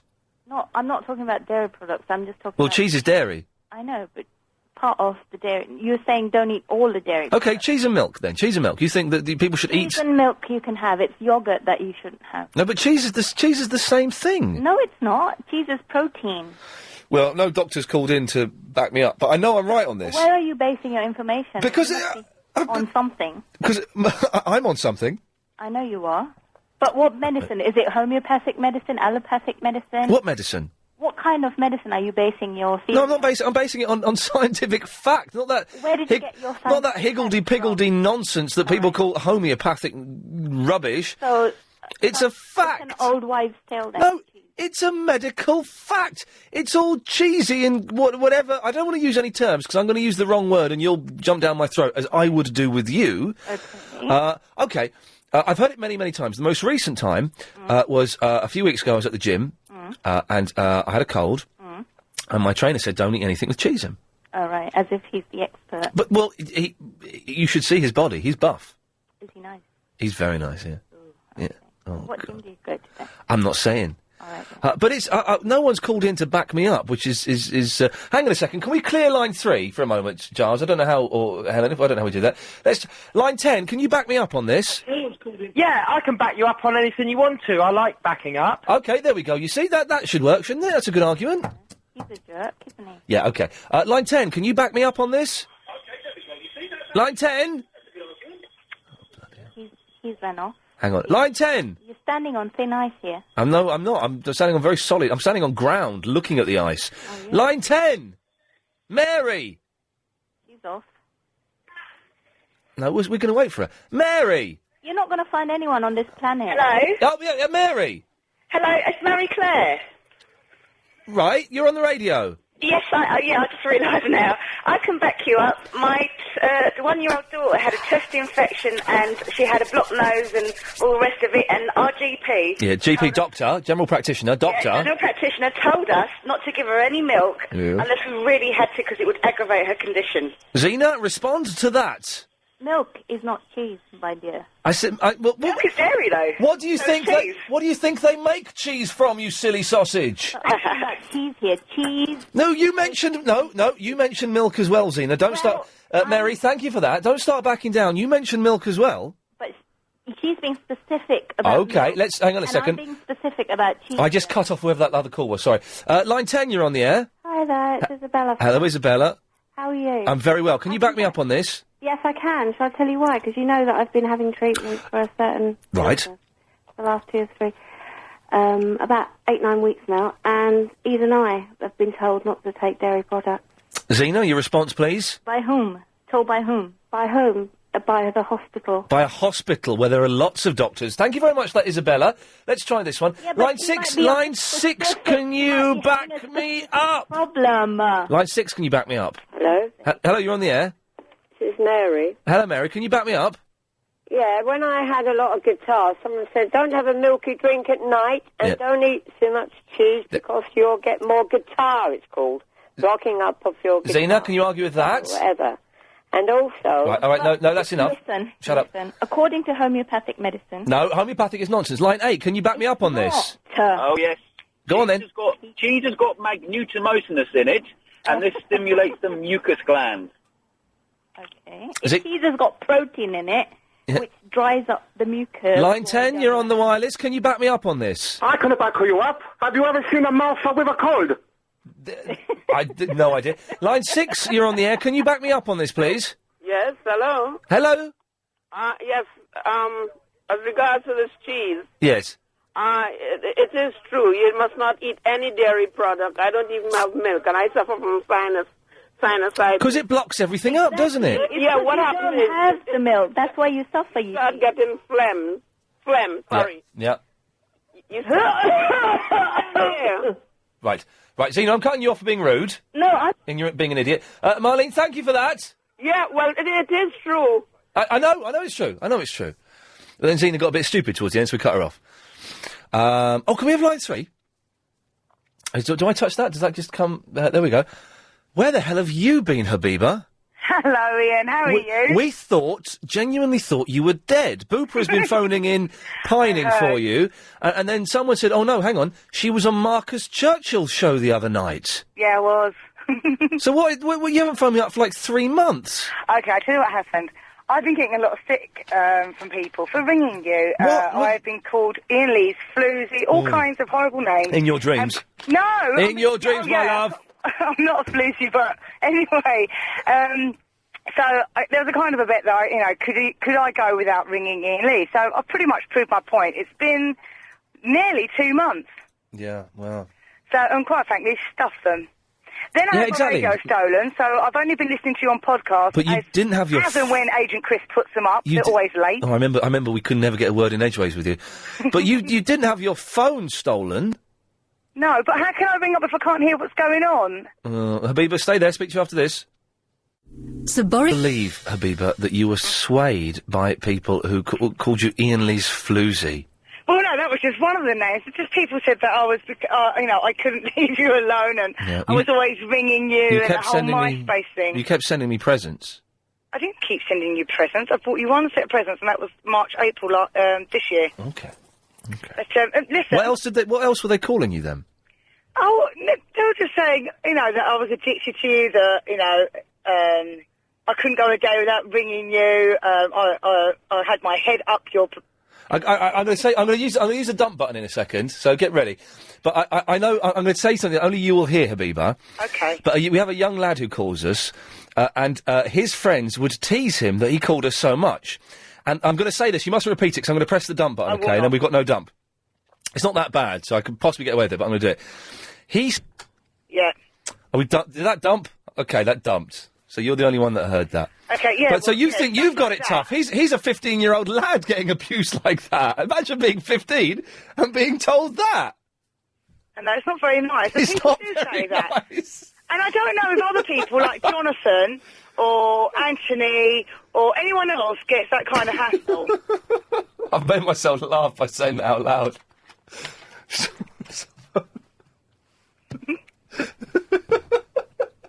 It's a good one, isn't it? Kids are brilliant. Anyway, Habiba. They're vicious kids. Look at what happened on Triple M between Arab, was it, and the Verinder impersonator. Oh, Arab, the Verinder impersonator, impersonator, and Verinder. It all kicked off. Yeah, Anyway. It's very good. Listen, what was I going to say is, V names, you could have Vincent or Vinny. We've had Vincent. Oh, all right then. The other thing is, if I had to save my mum, be lesbian or whatever you were talking about. Yes. It would be with Beyonce. Oh, she's so fit, isn't she? I just think she's beautiful. She's even fitter than Carol Smiley. Gloria Rai, the Indian actress who's also the face of L'Oreal. Her or Beyonce, I think, are the most beautiful women in the world. Beyonce's just stunning. To the left, everything you own in a box to the left. In the closet, that's my stuff, yeah, keep your hands off, you can touch... You don't know me at all. I don't really like her music. You don't? I know, you're into more kind of rocky stuff, aren't you? Yeah, should we play some of my kind of music? Shall we have some of that? Go on then. I can open your eyes. No, that's better. Right, you've got 45 seconds. Well, no, I just want to say hello. Oh, you're and just I've heard touching all base. the shout-outs, and I've heard Booper, and... oh, hang on a second. Booper?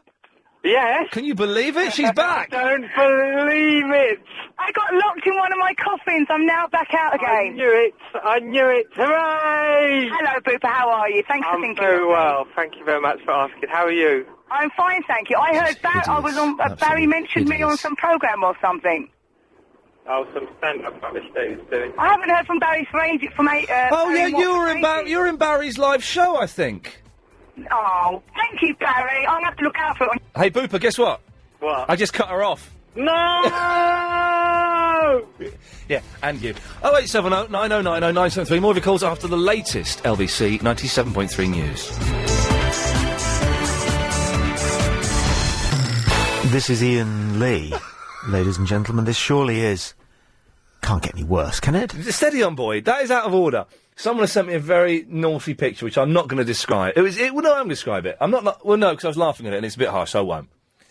But it's one of those buggies that old people ride, and it's gone into a ditch. It's quite, you know, she's fine. She's fine in the picture. Don't forget, what I want you to do in this hour, if you can, if anyone who doesn't know, all the LBC presenters here write blogs, which is short for weblogs, and we put them on the LBC website, which is... The www.lbc.co.uk. And it's a little summary of the show, what we've talked about, what we've discussed, what we've learnt, where we've been. Now, this is your chance to write my blog for me. Yeah. All you got to do, write a blog. It can be as long or as short as you want. Email it in. iain@lbc.co.uk, and the best blog that gets sent in will go on the www.lbc.co.uk. So you've got an hour to do that. So get writing, send them in, and this is your chance to actually get a blog on the LBC website. Okay. So there's that. And now, I was just having a little chat there, behind the glass, to Lady Alex and to Helen. It's all right to say I like Barry Manilow, isn't it? I was quite excited because there is... this evening, I've got to drive out to Slough, and I'll be driving back, and I'll listen to Clive's show, but I may be very, very naughty and listen to another radio station for half an hour. That's all. That's all. And they're part 2 of the Barry Manilow story. And I heard a bit of it last week, and it got me quite excited. And I used to have a Barry Manilow greatest hits. I was thinking of getting another one again, because, you know, It's a Miracle is a fantastic song. It's all right to like Barry Manilow, isn't it? To be a heterosexual... 33-year-old gentleman, and like Barry Manilow, isn't it? 0870 90 90 973. And if your name is Lola, can you give us a call and let us know why you were called that? I used to go out with a girl for 20 minutes whose name was Lola. I can't remember her middle name, I can't remember her last name, but her initials, LSD. It's all back, everything links to LSD. It's all back to that because her parents were hippies and named her after the drug. If you're called Lola, give us a call. If it's all right to enjoy Barry Manilow, or you think it's not all right, 0870 90 90 973. And if you can email in your blog, your blog of today's show, if you want to go and look at the website, to get an example of how I did them, then you can have a look at the lbc.co.uk. But you've got until 6 o'clock to send them in, and the best one will go on the website straight after the show tonight. Upcar! Yes, mate. I'm going to nice to talk to you, mate. I'm going to cough. Excuse me. You're welcome. There we go. Yes. What can I do for you? Young lady who said cheese was good for you, even when you had sinus. Yep. What planet is she from? She's from Planet. Well, she was saying that it was a homeopathic thing, but even homeopathy isn't that stupid. I can say the fact from homeopathy, and I've taken treatment for 10 years. Yes. It's actually not good to take cheese if you're asthmatic, sinuses, you name it, if you've got cold, because it aggravates the situation. So what is it? What does cheese and dairy, what do they do that's bad? Kick off your mucus gland. There we go. What was... Here's another fact that goes back to before science. Before facts? Thousands of generations of humans have known the fact that milk is bad when you have a cold or sinus problem. But Xena doesn't have a clue, the damned insane woman. I think she's come out straight vision. Yes. Xena Princess Warrior. Oh, Xena, she was hot in a kind of butch sort of way, wasn't she? I need to cough too. Yeah, it's okay. I can agree, though. I can agree. She was, because it was like the leather and the sword, and she looked a bit like a bloke, but a really sexy bloke. Yeah, agreeable to a point. Okay. Well, Carl, listen, thank you very much for that. Good lad. Always good to be backed up, my arguments there, but the sentence didn't quite make sense, but you got the gist of it. Raj is in the Forest Gate. Hi, Ian, how you doing? I'm all right, Raj. What can I do for you? Good. Well, whilst we're talking about cheese, I just want to know, why does cheese give you dreams or bad dreams? What's all that about? Why does cheese give you dreams? Have you not heard that? Well, you must have heard that. Yeah, I have heard that. I don't know if... Is it now? Yes, I have heard that. And you know what? I had a big hunk of cheese the other night before I went to bed, thinking, oh, this will give me some good dreams. I don't know if it actually does, though.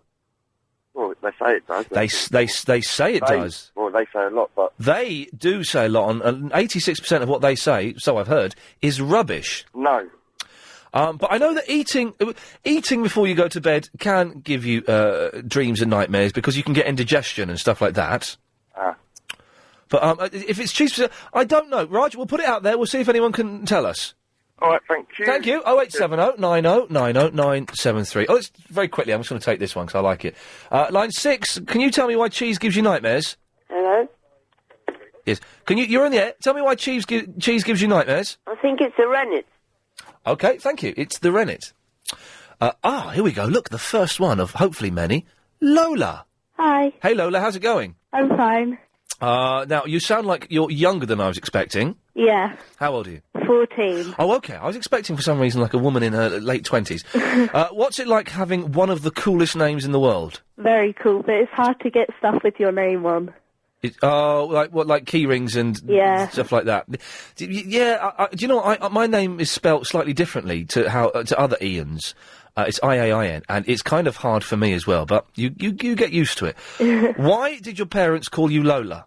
Because of the Kinks song, Lola. Oh, here we go. Now that's instantly much, much cooler than the Barry Manilow song. Do people ever refer to the Barry Manilow song?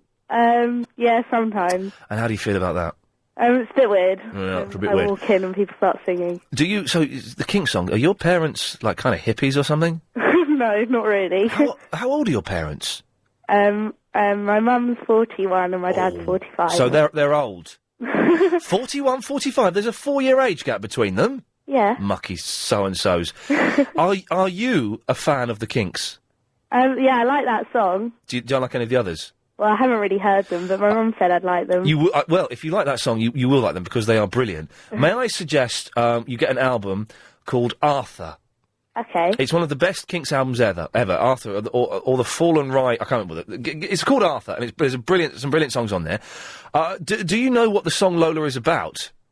No, but I've heard it a few times. It's a bit weird though, because it's got like cola in and stuff. Yeah, and you know they say cherry cola because they weren't allowed to say Coca-Cola.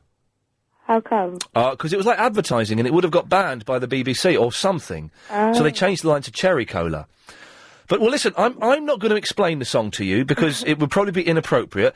Listen to it a few more times. Yeah. And see if you can work it out. Okay. But listen, thank you very much for calling, Lola. It's okay. Cheers, bye-bye. Bye. What a nice young lady. You see, we get nice people calling this show. Man, that's some song.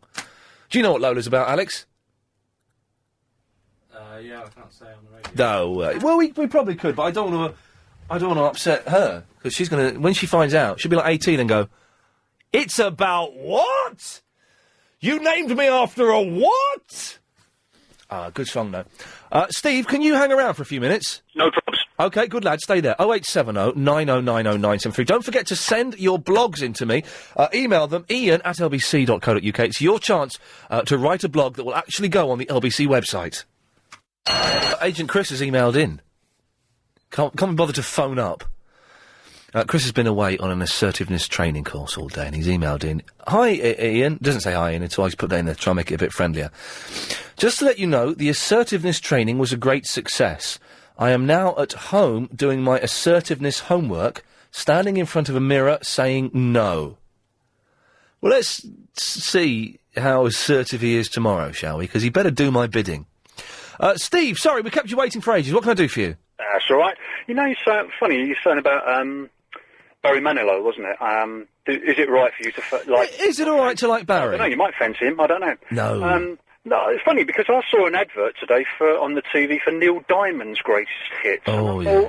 Well, it's probably a bit more butch than Barry. Neil Diamond is a little bit more... Now, when I say straight, I'm not in any way implying either of these gentlemen are homosexual. I'm just saying Neil Diamond, I think, is a straighter listen, and I think Barry is a slightly camper listen. But Neil Diamond is fantastic, man. Yeah, he certainly bangs some out. He does. Man, you've got to get the greatest hits, because if it's the one Gary King very kindly gave me a copy of it the other day, and it's superb, you know. He's got some superb songs. And also Neil Diamond has kind of recently had a bit of a resurgence with his last album that's, you know, being hailed as his best album. Yeah, 12 songs, wasn't it? Or something? Yeah, which is, it's Neil Diamond now as an old man, and it's fantastic. Produced by, Rick Rubin, who produced the last Johnny Cash albums. So he's kind of had a resurgence and is kind of cool again. I don't think Barry ever was or ever will be cool. Well, they did that musical, didn't they? The Copacabana. That's right, yeah. I went and saw that years ago, ironically, with a friend. It was the biggest load of cack I've ever seen in my life. Fair enough. Yeah, it was awful. Anyway, what I was going to phone up about. Yes, Steve. I tried this with Clive, but to be honest, he's getting on a bit, and he wasn't very helpful. He's an old man. He's a very good man. Mondays to Thursdays, 8 till 12. To him every night, Yep. but I thought I'd try this with you. Be a bit younger and a bit more trendy. Right, Yeah, hang on, Steve. I'm not. Do you know what? I'm not that much younger than Clive, and I don't. I think I'm less trendy than he is. Oh, fair enough. He's got I'll try you anyway. He's got a flasher iPod. He's got one of those video iPods. I've got a rubbish old one from about 4 years ago. Ah, I've got a cine camera. Well, there you go. I've got a flick book. Right, yes. What it boils down to is I've got some CDs of, because you get your old albums and you can't really play them anymore, sort of thing, because they're a bit naff. Yep. And you can't play them in the car and all that sort of thing. So I've got them on CD, and I've realised that there's some backwards talking on some of them. Okay. But of course, because you haven't got the record, I can't sort of wind the CD back and see what it is. I wondered if anybody knew. Okay. Right. No laughing at this selection here. I've got Face the Music by ELO. There's some talking on there. Oh, all right. Good lad, yeah. Prince, it's Purple Rain. He's got some backwards There's talking. backward talking on Purple Rain by Prince. It's the album. Right. Yeah, on the album. Yeah. And the last one is Rain by the Beatles. Oh, now, I do know what they're saying on Rain. Do you know what? I've just found out what they're saying on oh, hang on a minute. I just had it there for a second. I found out what it was on the ELO track. Go on. Oh, here we go. Fire on High, it's called. Okay, hang on a second. If anyone knows, 0870 9090 973. Hang on a second. I just saw it. Was that on the internet? Yeah, I'm cheating. That's all right. Here we go. Backward vocals. Lynn is making a joke. This song is reversible, but time is not. Turn back. So there's that. That's that one cleared up. What are they singing on Rain? Because I did know that. I think we've got some. Does Simon? Oh, we're going to call someone back who's got the answer to what Prince is saying. That must have been one of the first ones, wasn't it, Rain? It was a big thing in the 60s to do the backwards vocals because it was all psychedelic, and it's gone back to LSD. Where the whole show has been fueled by LSD. Well, there you go. Hang on, Simon. What is Prince saying backwards? He says, "Hello, how are you? I'm fine because I know that the Lord is coming soon." Fair enough. Does that clear that up, Steve? Yeah. Is he saying it backwards as like homage to the Dark Lord or something? I think he's saying it to Jesus Christ, isn't he? It is. It's a reference. The whole thing about Purple Rain is meant to be the Purple Rain is meant to be God and a reference to the Lord. Fair enough. Is it? It is. Yeah, the whole film. Not the film. The album is. So, Simon, are you okay? Simon, let's ask the question: are you a Prince fan or are you a Christian? I'm a massive Prince fan. Oh, okay. And here's another one for you. Yeah. Diamonds and Pearls is based on Barbarella, the film Barbarella. Is it really? Wow. Yeah. I was at the Music Hall of Fame the other day where Prince was there. Yeah, he didn't perform those. No, he didn't, and I'm not a massive Prince. I don't really like Prince at all, but it would have been cool to see him, do a song. He's amazing live, but on those one-off things, he tends to put a good show on. Simon, thank you very much for that. No worries. Okay, I think we can stay there, Steve. I think we've got some. We're answering all the questions for you. Oh, good. Dave, what do they say on Rain by the Beatles? At the end of Rain, they actually sing the lyrics to Rain they play the lyrics to Rain backwards. Ah. Now, Dave, I've got to ask the question: are you a Beatles fan or are you a Christian? No, I'm a Beatles fan. Okay, Dave, listen, thank you very much for that. Steve, there we go. We've answered all three for you. Thanks very much for your help, Ian. Good lad, no worries. Take care, mate. Bye-bye. I feel like I feel a bit empty. I feel like we've not empty. I feel that we've achieved something. Yeah, that was good. It was all right, wasn't it? We actually got something going there. We've suddenly had a load of emails coming in. Cheers for replying on MySpace. Hang on a minute. Well, do you remember Pradeep promised to call you from a cinema and do a Pradeep? What is going on? Chiba. Is Verinda a girl or a boy? She's a girl. Do you do a sing-along? Yeah, we could do a sing-along, actually, before Christmas. Maybe we'll do that on the last week. We'll have a sing-along.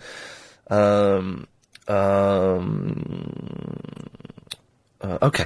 Not one of those emails was a blog for me. I'm suspecting this is going to backfire. Come on, guys, this is your chance to write a blog for the LBC website. I just send it to iain@lbc.co.uk. The best one will get on the site. Otherwise, I'm going to have to write one myself. What's my out time, by the way? Do we have an out time? You can just say it to me. I'll write it down. 2710. OK, which means we've got time to go to Iris very quickly. Hello, Iris. Hi, Ian. Listen, forget Barry Manilow Okay. and Prince. Just play Snoop Dogg, Let It Be. Go on. Please play I it. get told off. And play a request for Jay and Jeff, who's on the motorway. OK, right, listen, I'm going to play 40 seconds of it. Is that OK? No, play 45. No, I can't. Oh, you can. I can't play all of it. All right, no, I know that. So who's it for? Jay and Jeff. OK. Shall I do it like a DJ? Yeah, go on then. Here we go. This is Snoop Doggy Dogg and the Beatles. This is for Jay and for Jeff. Loud, really loud. No, you muffed it up. No, you muffed it. You muffed it up, Iris. You muffed it up. We would. Come on. No, we would do. We would do it. Do it again. Go on. Start. There, she never took her eyes off me. No, I never did. No. Is that all right? You spoilt it. No, you spoilt it. You silly sausage. Right. It's not a music station, I shouldn't really do that. Maybe on Sunday nights we can sneak in a song every now and then, but really I get told off. OK, we'll do some more of your calls after this. It was Shaggy, not Snoop Dogg. That's what confused me. OK, so, what have we got going so far? Quick recap. Barry Manilow, is it OK to like him? Are you called Lola? And if so, why were you called Lola? Was it after that song or the other song or for another reason? Email in your blogs, iain@lbc.co.uk. Not doing this so I get out of work. It's your chance to contribute to the LBC website. And give us a call, 0870 9090 973. What happens, I just pressed the button, and the loads of emails came up. Oh dear. OK, 0870 9090 973. I'm just going to quickly take this one. Line 10, you're on the wireless. Oh, you bottled it. Graham is in the bushy. Hello, Graham. Hello, I'm first-time caller, so go gently on me. Well, we'll see. Just a quick question. Yes. Why is it, now, I don't need to wake up till 7:15 in the morning. Why is it I get 2 days or 3 days consecutively when I wake up at 5:52 or 5:53? Why is that? Can anyone tell me? Hang on, say that again. What? Right, OK. I don't need to wake up till 7:15 in the morning. OK, yes. Right, now... Sometimes, fine, I sleep through till 10 to 7, 5 to 7, wake up, that's fine. What I want to know is, I get normally, every week, I get about 2 days in the week where I wake up at about 5 to 6 or 10 to 6, something like that. Yes. And it makes a difference. What time I go to bed, if I go to bed at 1 o'clock, I still wake up at 10 to 6. If I go to bed at 11 o'clock, I still wake up at 10 to 6. And I'm wondering if someone can tell me why that is. Because you're a fruitcake, I think, Graham. I don't know. That might be. Well, I don't know. Was there ever a point in your life when you had to get up at 10 to 6? No. Oh. Absolutely not. Absolutely not. And at weekends, it seems that the later I go to bed, the earlier I wake up in the morning. Do you need to pee? Because I get up, the reason I stopped drinking caffeine and tea was that it got to the stage where I was getting up 5 or 6 times a night to go and have a wee, and I'm down to about twice a night. I still get up twice a night to have a wee. Right, but are you still drinking a lot of tea and coffee? No, I'm not drinking any tea or coffee. I don't drink any caffeine at all, and I've cut down on drinking water as well. I was drinking a lot of water, and I've cut down on that, and that's made it better. And I drink the odd chamomile every now and then. They say that you should drink at least, I think, a litre of water. But I was doing that. I was drinking a litre of water a day, and I couldn't stop whittling. I was just getting up all the time, and I'd rather dehydrate than wake up and wee all the time. It may be an age thing, Ian. Sorry to tell you that. But, the years are catching up on you now. Yes, I think they possibly are. Graham, we will put that out. If anyone can help, then they'll let us know. Terrific. Thanks. Thank you. What a nice fellow. 0870 9090 973. Someone listening in Brazil. Yes, that was Let It Be Me by the Beatles versus Shaggy, Bruno. No one sent in a blog. This idea's backfired horribly. What the idea was is so I could get home early. Let's be honest. But you write a weblog of the show for me. Come on, it's not that difficult. Just a few paragraphs saying what happened in the show. Doesn't even have to be about what happened in the show. Do you know what I mean? Just make it up. Send it to iain@lbc.co.uk and we will put it on the LBC website. The www. lbc.co.uk. Straight after the show. Your chance to have your name in lights. Not lights, literally. Mark! Ian! Hello there. Hello, mate. I've got the weakest bladder in the world, by the way, for all that. I'm out in the cab all the time and always looking for a toilet. I'm weeing so much. I was at a thing this morning. I was recording something this morning. I was there for an hour and a half.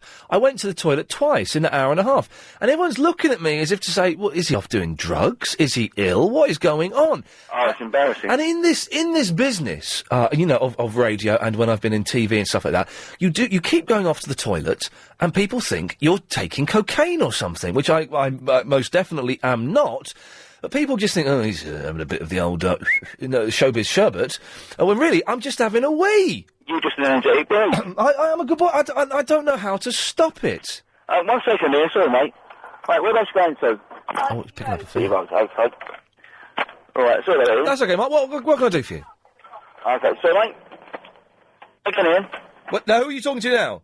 You. I'm talking to you now. Okay, right, go on.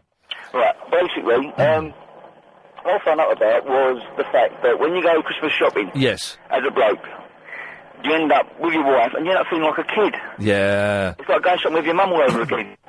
Because of all the stuff that you're looking at, or what? Exactly, yeah. I mean, like, one of the big record stores yesterday. Yes. And they're doing the Beatles albums really cheap now for the first time in ages. Oh, how much are the Beatles albums then? Less than a tenner. Because they've always been about 15 quid. Exactly, they've never come down in price. And yesterday I found, Revolver and Rubber Soul for less than a tenner. Oh, God, it's got to be done, hasn't it? Well, they missed it from my CD collection, so I've gone straight for them. Yeah. She's come standing up by the side of me and said, well, you've got a Beatles album. You've got a Beatles album. Yeah, and it's the one that was all the number one, so it's not like a whole proper album, it's a compilation of number one. The thing is, Revolver and Rubber Soul, they go hand in hand. You've got to have those two babies back to back. Well, this is what I start whining now and explaining why, yeah, but this is a proper album. And in the end, you sound like a kid asking for an Xbox or something. You try to justify it, and it's just... You know, and then they cart you off to the clothes shops, and the next thing you know, you're staying there bored for an hour and a half. What they have in some clothes shops, and they don't have it enough, is they have, like, a little game section for the blokes, where you can go and play Xbox and stuff like that. What shops are they? I think Topshop had it. I haven't been in Topshop for years, but I remember Topshop on Oxford Street had, like, a section where you could go and play video games and stuff. See, Mum used to sell for Topshop, and that's why I don't get dragged into them sort of shops. No, I don't. Hey, speaking of the Beatles, have you heard the new Beatles album? Well, I think that's what's turned me on to it, the fact that I've rekindled my interest in them. I mean, I always liked them, but obviously this new album, and sort of, I must start listening to them again. This new album, it's like a mashup of the things, which means they've taken the vocals from one... Up, mate. Oh, well, Mark, listen on the radio, go on. Basically, they've taken the vocals from one song, put it over the instruments of another song, and it's just fantastic. Oh, we're late, 5:39. It's time for the daily 5:38 Daily Correspondent Update. Brought to you every day. Daily. Hi, it's Katya, and I'm celebrating the Texas Chainsaw Massacre in the workshop this week. You can join me on these conditions. You need to bring a Poland 306 chainsaw, like the one used in the movie. You must wear 3-inch heels, like Gunnar Hansen, who played Leatherface. And you'll have to chase me with your big chainsaw for 20 minutes round my garden as I stumble over branches and scream hysterically like this. Oh, it's the wrong button. Well. Never mind, go on, next. Greetings, London. Flange. Longer stuff, Uber veteran coast, but another planet Raven. That's it. Hang on, carry on, ignore me, I'm just trying to find the right button. Yeah, and did you know that the world's longest hammock is 42 feet long? I've not Imagine all the fun you can have on that. And it's good to hear Habiba again. I bet the wedges for well. Cuckoo. Keep talking. Yep. She's blind. Update be carrying on next year. Keep talking. I can't find the right button. Come in, boys. I love you, Ian. Keep going. Aruga. Oh, where's the flipping button? Aruga in energy. Energy indeed. Truthfully, it gets up my nose. Oh, that Archie. Easy. There we go. Got it. So, I do apologise. A bit of a mess there. My fault entirely. The computer messed up. Now, okay, here we go. Sinead? Hello. How do you say your name? Shine. Sinead? Yes. Okay, sorry, okay. What can I do for you, Sinead? Well, I spoke to you last Friday about this Korean interview. I mean, Oh, blimey, Hell's Teeth. Yes, you're the Korean lady and you want to come and do an interview. Yes, and then Chris didn't call me, and I called him like twice or 3 times so far, and then finally this lady put me through again. Right. So Chris hasn't called you, is what you're saying? He said that he was going to call me like 6:30 yesterday, and I was really busy then, so I asked him to call me this morning, and then. Okay. But obviously he was busy with other things. Well, no, what we do... Can I have an out time, by the way, Helen? Well, hang on, I'm just booting my phone up, Sinead, and we'll basically, for those who don't know, Sinead is doing some kind of project. Can we get rid of Andy as well, if that's possible? Because I need a line here, and wants to interview me for Korean radio. I tell you what, Sinead, can you hang on till after the news? Okay. And what I'll do is I'll get Chris's number, and then we'll phone him up, and we can sort this out on there. Is that all right? Okay, thank you. Okay, stay there. We'll be back in a few minutes. Oh dear, I messed up. Let's very quickly just do this one. Go on then, Barry. Andy. Oh God, it's all over the place, isn't it? Which am I? I'm Andy. Yes, Andy. We've got 20 seconds. Yeah, no, I'm just going to boost you up about Barry Manilow. Superb, man. You're not bent, you're not gay, you're not anything. That's fantastic. He's a gorgeous guy. I'm a heterosexual, and he sings fantastic. He's all right, isn't he? But I made it through the rain. Could it be magic? Mandy, they're all fantastic. Mandy, classic. Coco Cabana, fantastic songs. Oh, Andy, you've made me feel comfortable in myself. I'm very heterosexual, so we're going all the way with this, see? Very, very heterosexual. He's not just heterosexual, he's very heterosexual. OK, after the news, we'll have the Korean lady, and we'll try and get hold of Agent Chris, and we'll sort this mess out. OK, so before the break, we're talking to Sinead. Sinead, just remind me what this interview is for again. Oh, it is about British radio cultures. OK. And Chris, my producer, was supposed to call you back. Now, Chris isn't here. He's been on an assertiveness course. Now, I've turned my phone on to get Chris's number. I've had a text from Chris. Yes? It says, remember, you don't have to pick me up tonight. Dinner will be ready when you get in. Kiss, kiss, kiss. Now, he's genuinely sent me that. I don't know what the hell that's about, so I'm going to give him a call. Hang on. How do I get this to work? I don't need to dial a 9, so it's 07... 8... OK, let's see... Let's see if he's there. Leave a message. Now! If you want to read... He's got all assertive. One at any time. Sinead, do you want to leave a message for him? Oh, hi, Chris. This is Sinead. You were supposed to phone me back. Yes, just call her back. 9 a.m. today. Yes. And, well, maybe it's a bit too late.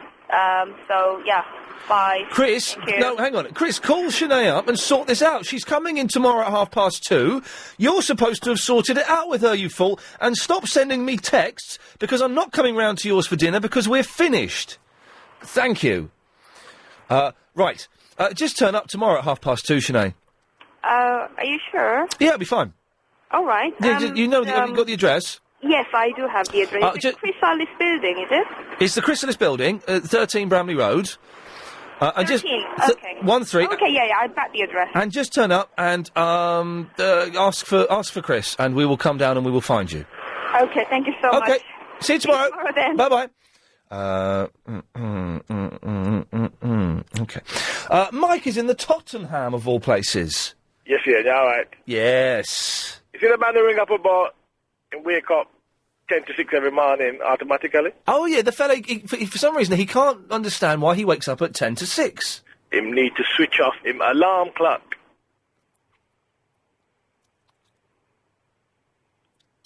Thank you, Michael.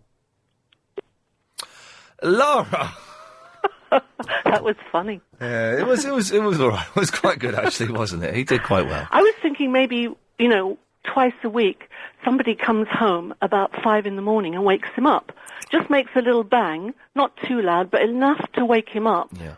Doesn't realise why he's woken up, he just knows he's awake. He's thinking, shit, this is he's thinking what? Steady on with the language, come on now. I said, a fit. Okay. He had a fit. Okay, lovely. I used to be able to sleep for, apologies to anyone there, I used to be able to sleep for England when I was young, and now I'm waking, I couldn't get to sleep last night, I wake up all the time, I wake up early. Wait a minute, you used to go to sleep thinking of England? Right, you're potty, aren't you? Well, mate. Yes. John! Hello, sir, how are you? I'm fine. She was potty and had a potty mouth, and we can't have that on the show. Exactly right. Yes. What can I do for you, John? Dreams and cheese. Yeah. Oh, yeah. Why does cheese make us dream? Cheese doesn't make you dream. It's been scientifically proven that it does not. It's been what proven? Scientifically. Okay, right. There was a huge study done earlier this year, believe it or not, where they looked at all types of cheese, hard cheeses, soft cheeses, strong, mild. Yes. And it has no effect whatsoever on how you dream pattern, your sleep pattern, anything whatsoever. Oh, well, that's disappointing. Sorry about that.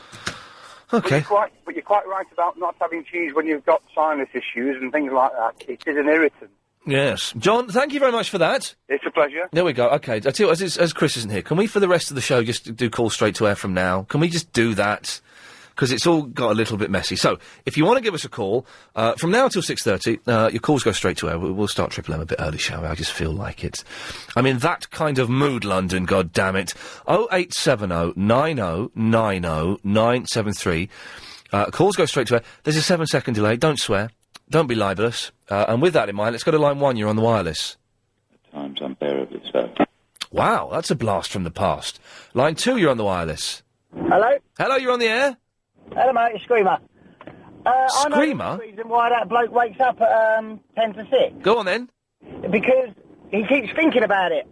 And then when you go to bed at night... Yeah. If you think, I'm going to get up at 10 to 6, your brain will make you get up at 10 to 6. Do you know what? That's a good thing. Have you ever done that thing where you bash your head on the pillow? All the time. And it makes you bash your head 6 times, you wake up at 6 o'clock. If you think of 6, and you know it's 12, your brain will wake up in 6 hours. And also, I wake up in the night, and I turn my alarm on, and look at my clock and think, it's about 5:42, and I'm always within about 3 or 4 minutes. Well, OK, listen, thank you very much for that. Good lad. Line 3, you're on the wireless. Dragon meat sausage. OK. Line 4, you're on the wireless. Hi, Ian. Hello. Ian, this is Peter from the Romford. Hello, Peter. You're a bit of a vegetarian, is that right? I'm a bit of a vegetarian, yes. Yeah. I would like to suggest that we start a campaign for better quality fruit. Now, well, I don't know how you find it. When I buy my fruit in Tesco's or Sainsbury's, the apples taste like potatoes. I mean, God knows how long they've been stored.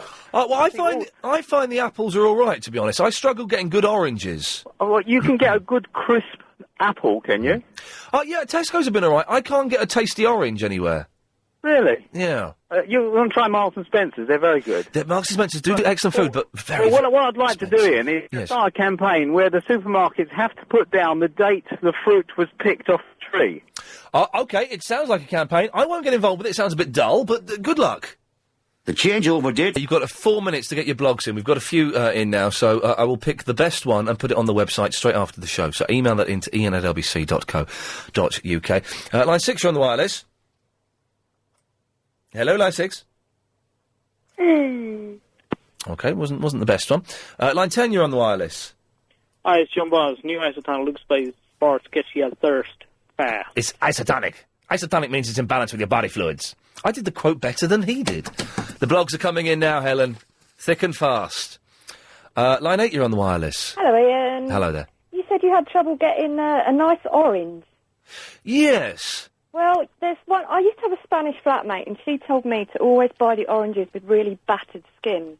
What? They grow on the outside of the tree and get more sunlight. OK. But you won't be able to find them in Sainsbury's, probably. Could they not just be more battered because they've been battered around in the shop? Probably not. If you see, like, the skin's sort of scarred, I don't mean something that's completely half squashed. Yeah. But, you know, there's kind of a scar on the skin. OK, well, check that out. Thank you very much for that. Line 6, you're on the 6, you're on the wireless. This is Barry Manilow from 1973, American Bandstand.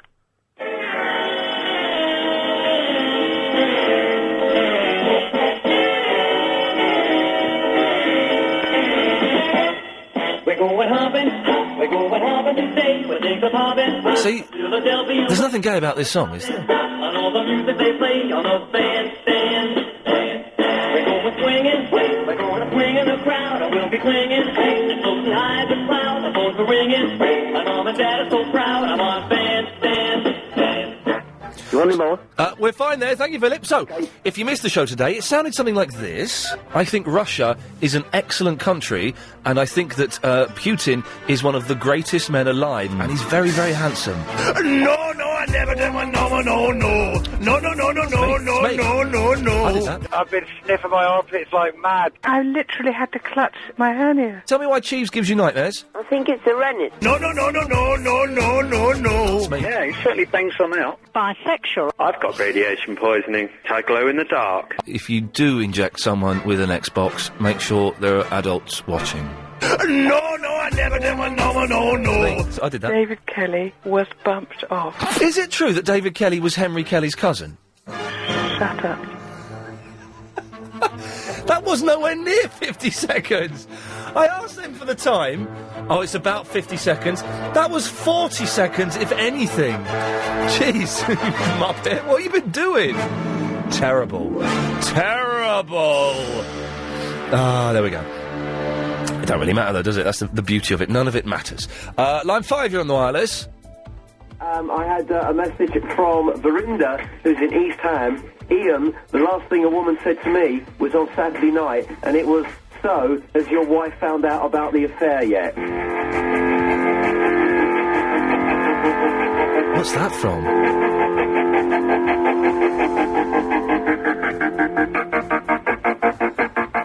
Well, so that was Green Day, the song, was it? So that was obviously from a music station or something. How mysterious. Okay. More of your calls going straight to air after the latest LBC 97.3 news. Okay, the blogs are coming in thick and fast. Don't need any more now. We've got about 25 blogs in, so well done. Bit of a late burst. But I will pick the best one, and I'll put it on the website, or I'll get Helen to, because I don't know how to, after the show tonight. So it'll be on by about 7 o'clock. Yeah, thank you very much to everyone who sent those in. OK, 0870 9090 973. Calls go straight to air. Let's dive straight in. Line 5, you're on the wireless. Hello, Ian. Oh, hello, Graham. How are you, Ian? God bless you. And to you too as well, Ian. Season's greetings. It's a perfect link to my conversation there, what I'm about to say. OK, that's fortuitous. That's a blessing. Did you get my MySpace message, Ian? I didn't. About the homeless, Ian? Oh, what was that? Yes. You know, you're approaching Christmas now, and you know, it's hard times then. I did most of my Christmas shopping yesterday when I was ill on Amazon. Not really important, is it, Ian? Well, it is. Scheme of things. Gifts. You know? But the hard times for the homeless. DVDs, CDs, and books. And no doubt pornography. No, there was no. I bought no pornography. It's for my sister, and I did not buy my sister any pornography. That's good, Ian. No, but for the homeless, Ian. Do the homeless want some pornography? Probably, and they've got nothing, nothing to live for, Ian. But I've got a proposal for you, Ian. Okay. How would you like to spend an evening with me on the streets of Croydon, going round cheering up the homeless folk on Christmas Eve? I'm fine, thanks. No, you know, you're a bit of a celebrity, because you've got a celebrity. Do you know? This is true. This is true. This is one of the. You know, sometimes you say things, Graham, and you think, why did I just say that? I was on years ago when I was you did a TV show. I was on a train, on a tube. Must have been years ago, Ian, was it? I haven't seen you in the box for a while. And a homeless guy came up to me. He was going along the tube going, spare some change. And he came up to me and he said, spare some change. I don't think I don't know if I had anything to give him. I said, I haven't got any. And he walked away and he came back and said, hang on a minute, you're that bloke off the telly. And I said, right, well, how do you watch it? You haven't got a telly. And then as I said... In Curry's windows. Well, exactly, in Curry's windows. And I said it, I thought, oh, Curry's windows. And I felt awful. Are you up for it then, are you? No, I'm not. You got to put it a bit back, Ian. Yeah, I'm going to put you back by cutting you off. You're not going to get raped for crap. Don't know what that was. Let's go to line 4. Line 4, you're on the wireless. Hi, it's Nelson from the Norfolk. Hey, Nelson from the Norfolk. How's it going, man? That was a really half-hearted ha-ha. Line 10, you're on the wireless. Al-Hadvash ve'al-ha'oked. Lovely. Al-Hamar ve'hamatog. Thank you. 7, you're on the wireless. Hello, Ian. Hello. I just wanted to say, if you should ever leave me, my life would still go on, believe me. But, oh God, I forgot the world could show nothing to me. The world would show nothing to me. So what good would living do So me? what good would living do me? God only knows what I'd be without you. There we go, thank you. We got there in the end. That was nice. Line 3, you're on the wireless. I see pretty girls everywhere I go. Okay. 7, you're on the wireless. Ian. Yes. It's Ricky. Hello, Ricky. You're right. Last week, right, you cut me off. Well, you didn't cut me off. You when you were behind the glass. Yeah. Line 2, you're on the wireless. Ian, it's Brian in Hornchurch. Hello, Brian. I don't know if you remember me. I said to you at the beginning of the year you'd lose the drive time slot, but I hope you really fit in and everything works out well on a 7 o'clock slot. Thank you very much, Brian. Good lad. Just a quick one other thing. Yes? Should the attaché case of destiny, you want to get your hands on that? Now that's the 7 o'clock. I've not seen... Well, what's happened to the attaché case of destiny? I've not heard its locks being unlocked for a long, long time. I suspect Gary King may have hidden it somewhere. Well, I'll look out for it, and you must inherit it for the 7 o'clock slot. No, we will not be doing any quizzes at 7 o'clock. No, I meant the money. No, I shall certainly keep an eye. Thank you very much for that, Brian. Bye. Good lad. Oh, why didn't that work? There's something wrong with this. There we go. The attaché case of destiny. I suspect the £100,000 has long been spent on booze and fags. Line 2, you're on the wireless.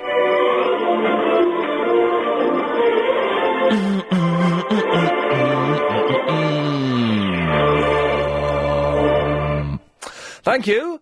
Line 10, you're on the wireless. Ian, how you doing? I'm fine. The other week, I spoke to you about Brian Wilson. Oh, yeah? You know, when you see him at that show. Yeah. And then I said I watched him on the telly. Yeah.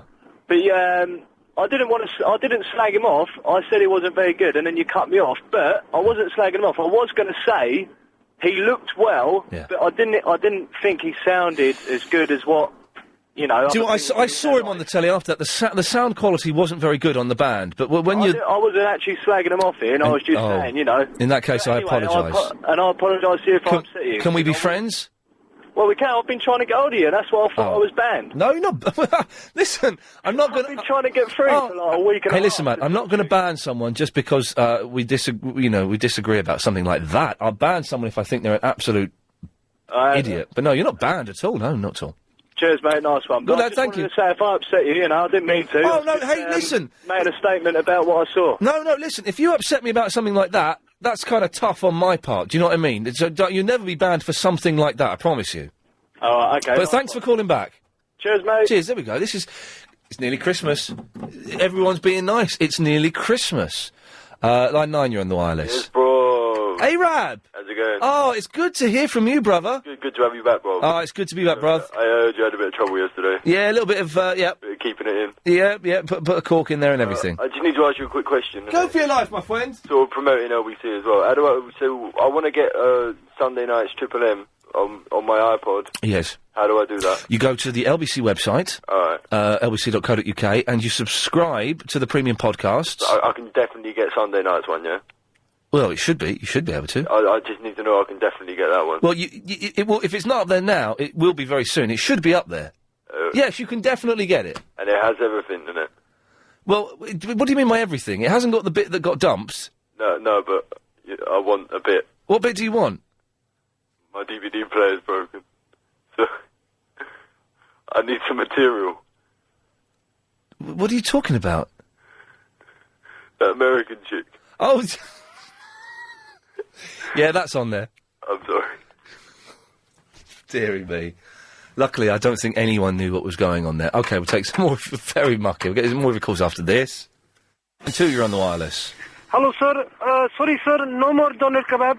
Oh, what? No more lamb shish. What? And no more salad and chili sauce.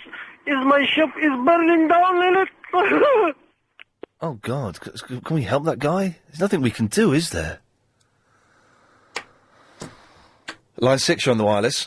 Hello, Ian. Hello, Line 6. Now, I really messed it up. I've been practicing singing that all afternoon. Oh, you, the God only knows lady. Really nicely to you, and I buggered it up because I got all nervous when you spoke to me. Uh-oh.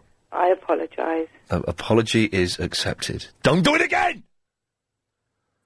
7, you're on the wireless. Hello, this is Captain Picard. And I've got really steady breaking poisoning. Make it so, number 1. I like that guy. 8, you're on the wireless. Sorry, hello, Ian. Have you seen the new James Bond yet? No, you got the worst phone I've ever heard in my life. Thank you. No, I've not. Is it good? It's gone.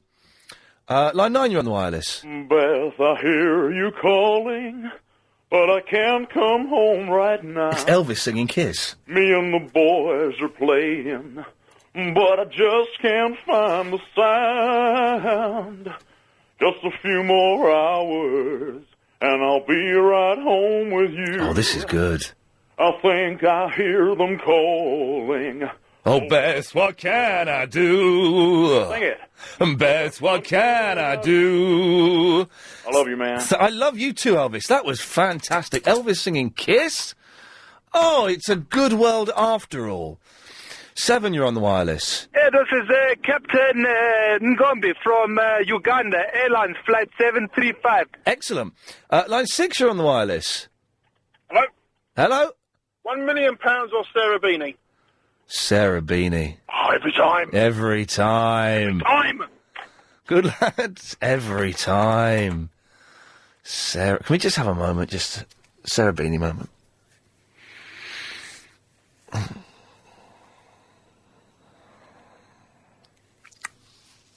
Wow. Now, steady on there. I was having a Sarah Beanie moment and you dropped one.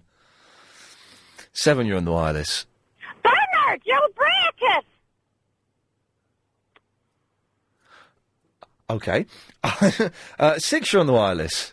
Hey, little hen, when, will you lay me an egg for my tea? Hey, little hen, when, will you lay me an egg for my tea?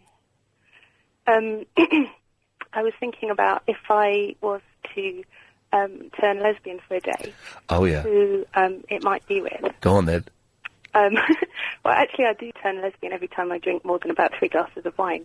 But if it was somebody famous, Yeah. it would be Ashley Judd. What, from Blue Peter? No, Oh, that's Leslie Judd. Who's Ashley Judd? she's American actress. Put her into Google and in Google Images, and you'll see what she looks like. Hang on a second. Really gorgeous. All right, hang on a second. She was in Heat. She went out in the film. She went out with Val Kilmer. I've not seen Heat. You haven't seen Heat? That's the best film on the planet that's ever been made. You've got to watch it. Head is a better film than... Oh, yeah, she's very pretty. Yeah, Yeah, okay, nice. it would be her. Lovely, thanks for that. Okay. Good work, we'll see what we can do. Line 4, you're on the wireless. Okay. 8, you're on the wireless.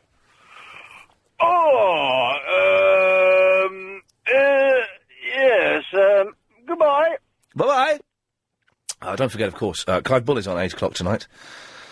Always worth a listen to. I heard a bit of it last night, and it was very, very funny. Although I missed a bit. Apparently Lynn from Forest Gate was banging on about the X Factor or something. I kind of missed it, but there's a lot of people got a lot of people very angry. Line 1, you're on the wireless. Hello, Mr. Ian, sir. Is this Dr. Rahim? Yes, it is calling. Just one quick call, please. There was a topic of conversation earlier about the smell of the gays when the smell of the normal people. Right, steady on, we can't say that, but yes, gays and straights, yes. Yes, and the straight people. And there is some very interesting anecdotal evidence from Harvard University that the part of brain which respond to pheromone in the gays is responding to the smell of the gays.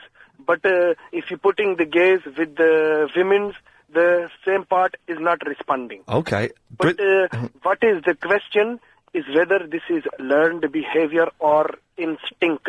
Nature, nurture. Absolutely. So I am not of the gays, but I am finding it an interesting question. Are you learning? No, I am not of the gays. Okay, well, listen, thank you very much, Dr. Rahim. Someone genuinely asked that question earlier on, and he's a man of medicine, and we did our best to find out. Line 5, you're on the wireless. Hello? Hello, you're on the air. Hi, Ian. Hi. Can I pick your brain? What?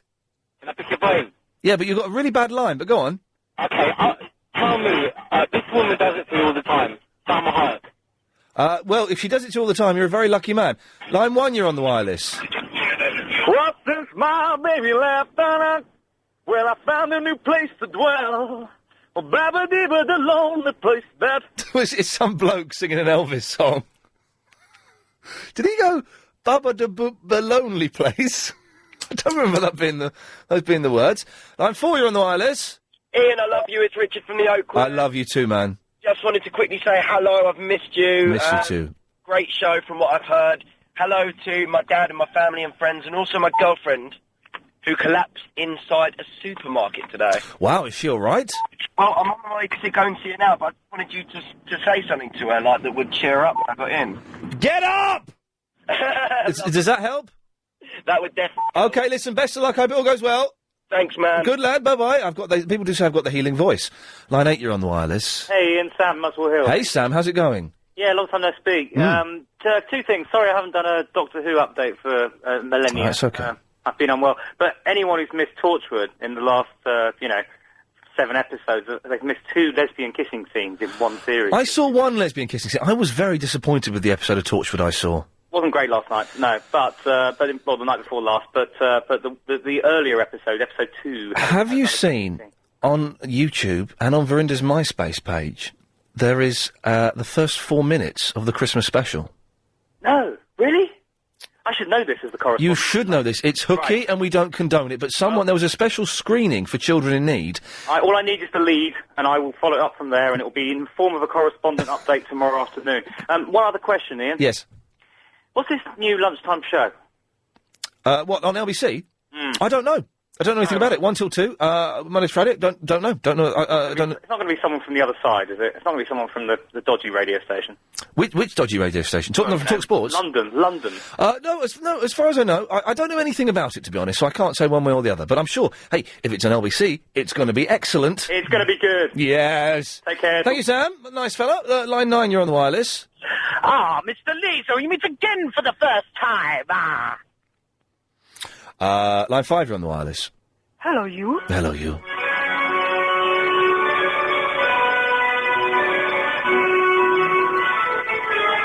Is it the final countdown on a fairground whirly thing?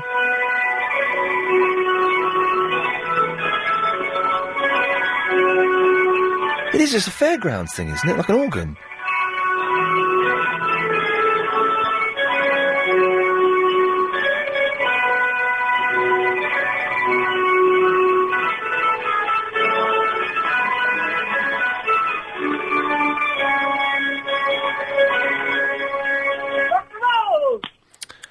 Yes, rock and roll indeed. And finally, line 4, you're on the air. You look like Marlon Dingle, innit? I can't think of a better way to end. Clive Bull is at 8, Big Quiz with Gary King at 7, Nightly News is next. I shall be back tomorrow. Agent Chris will be here. Will he be more assertive? We will find out then. This show is completely... If Ian Lee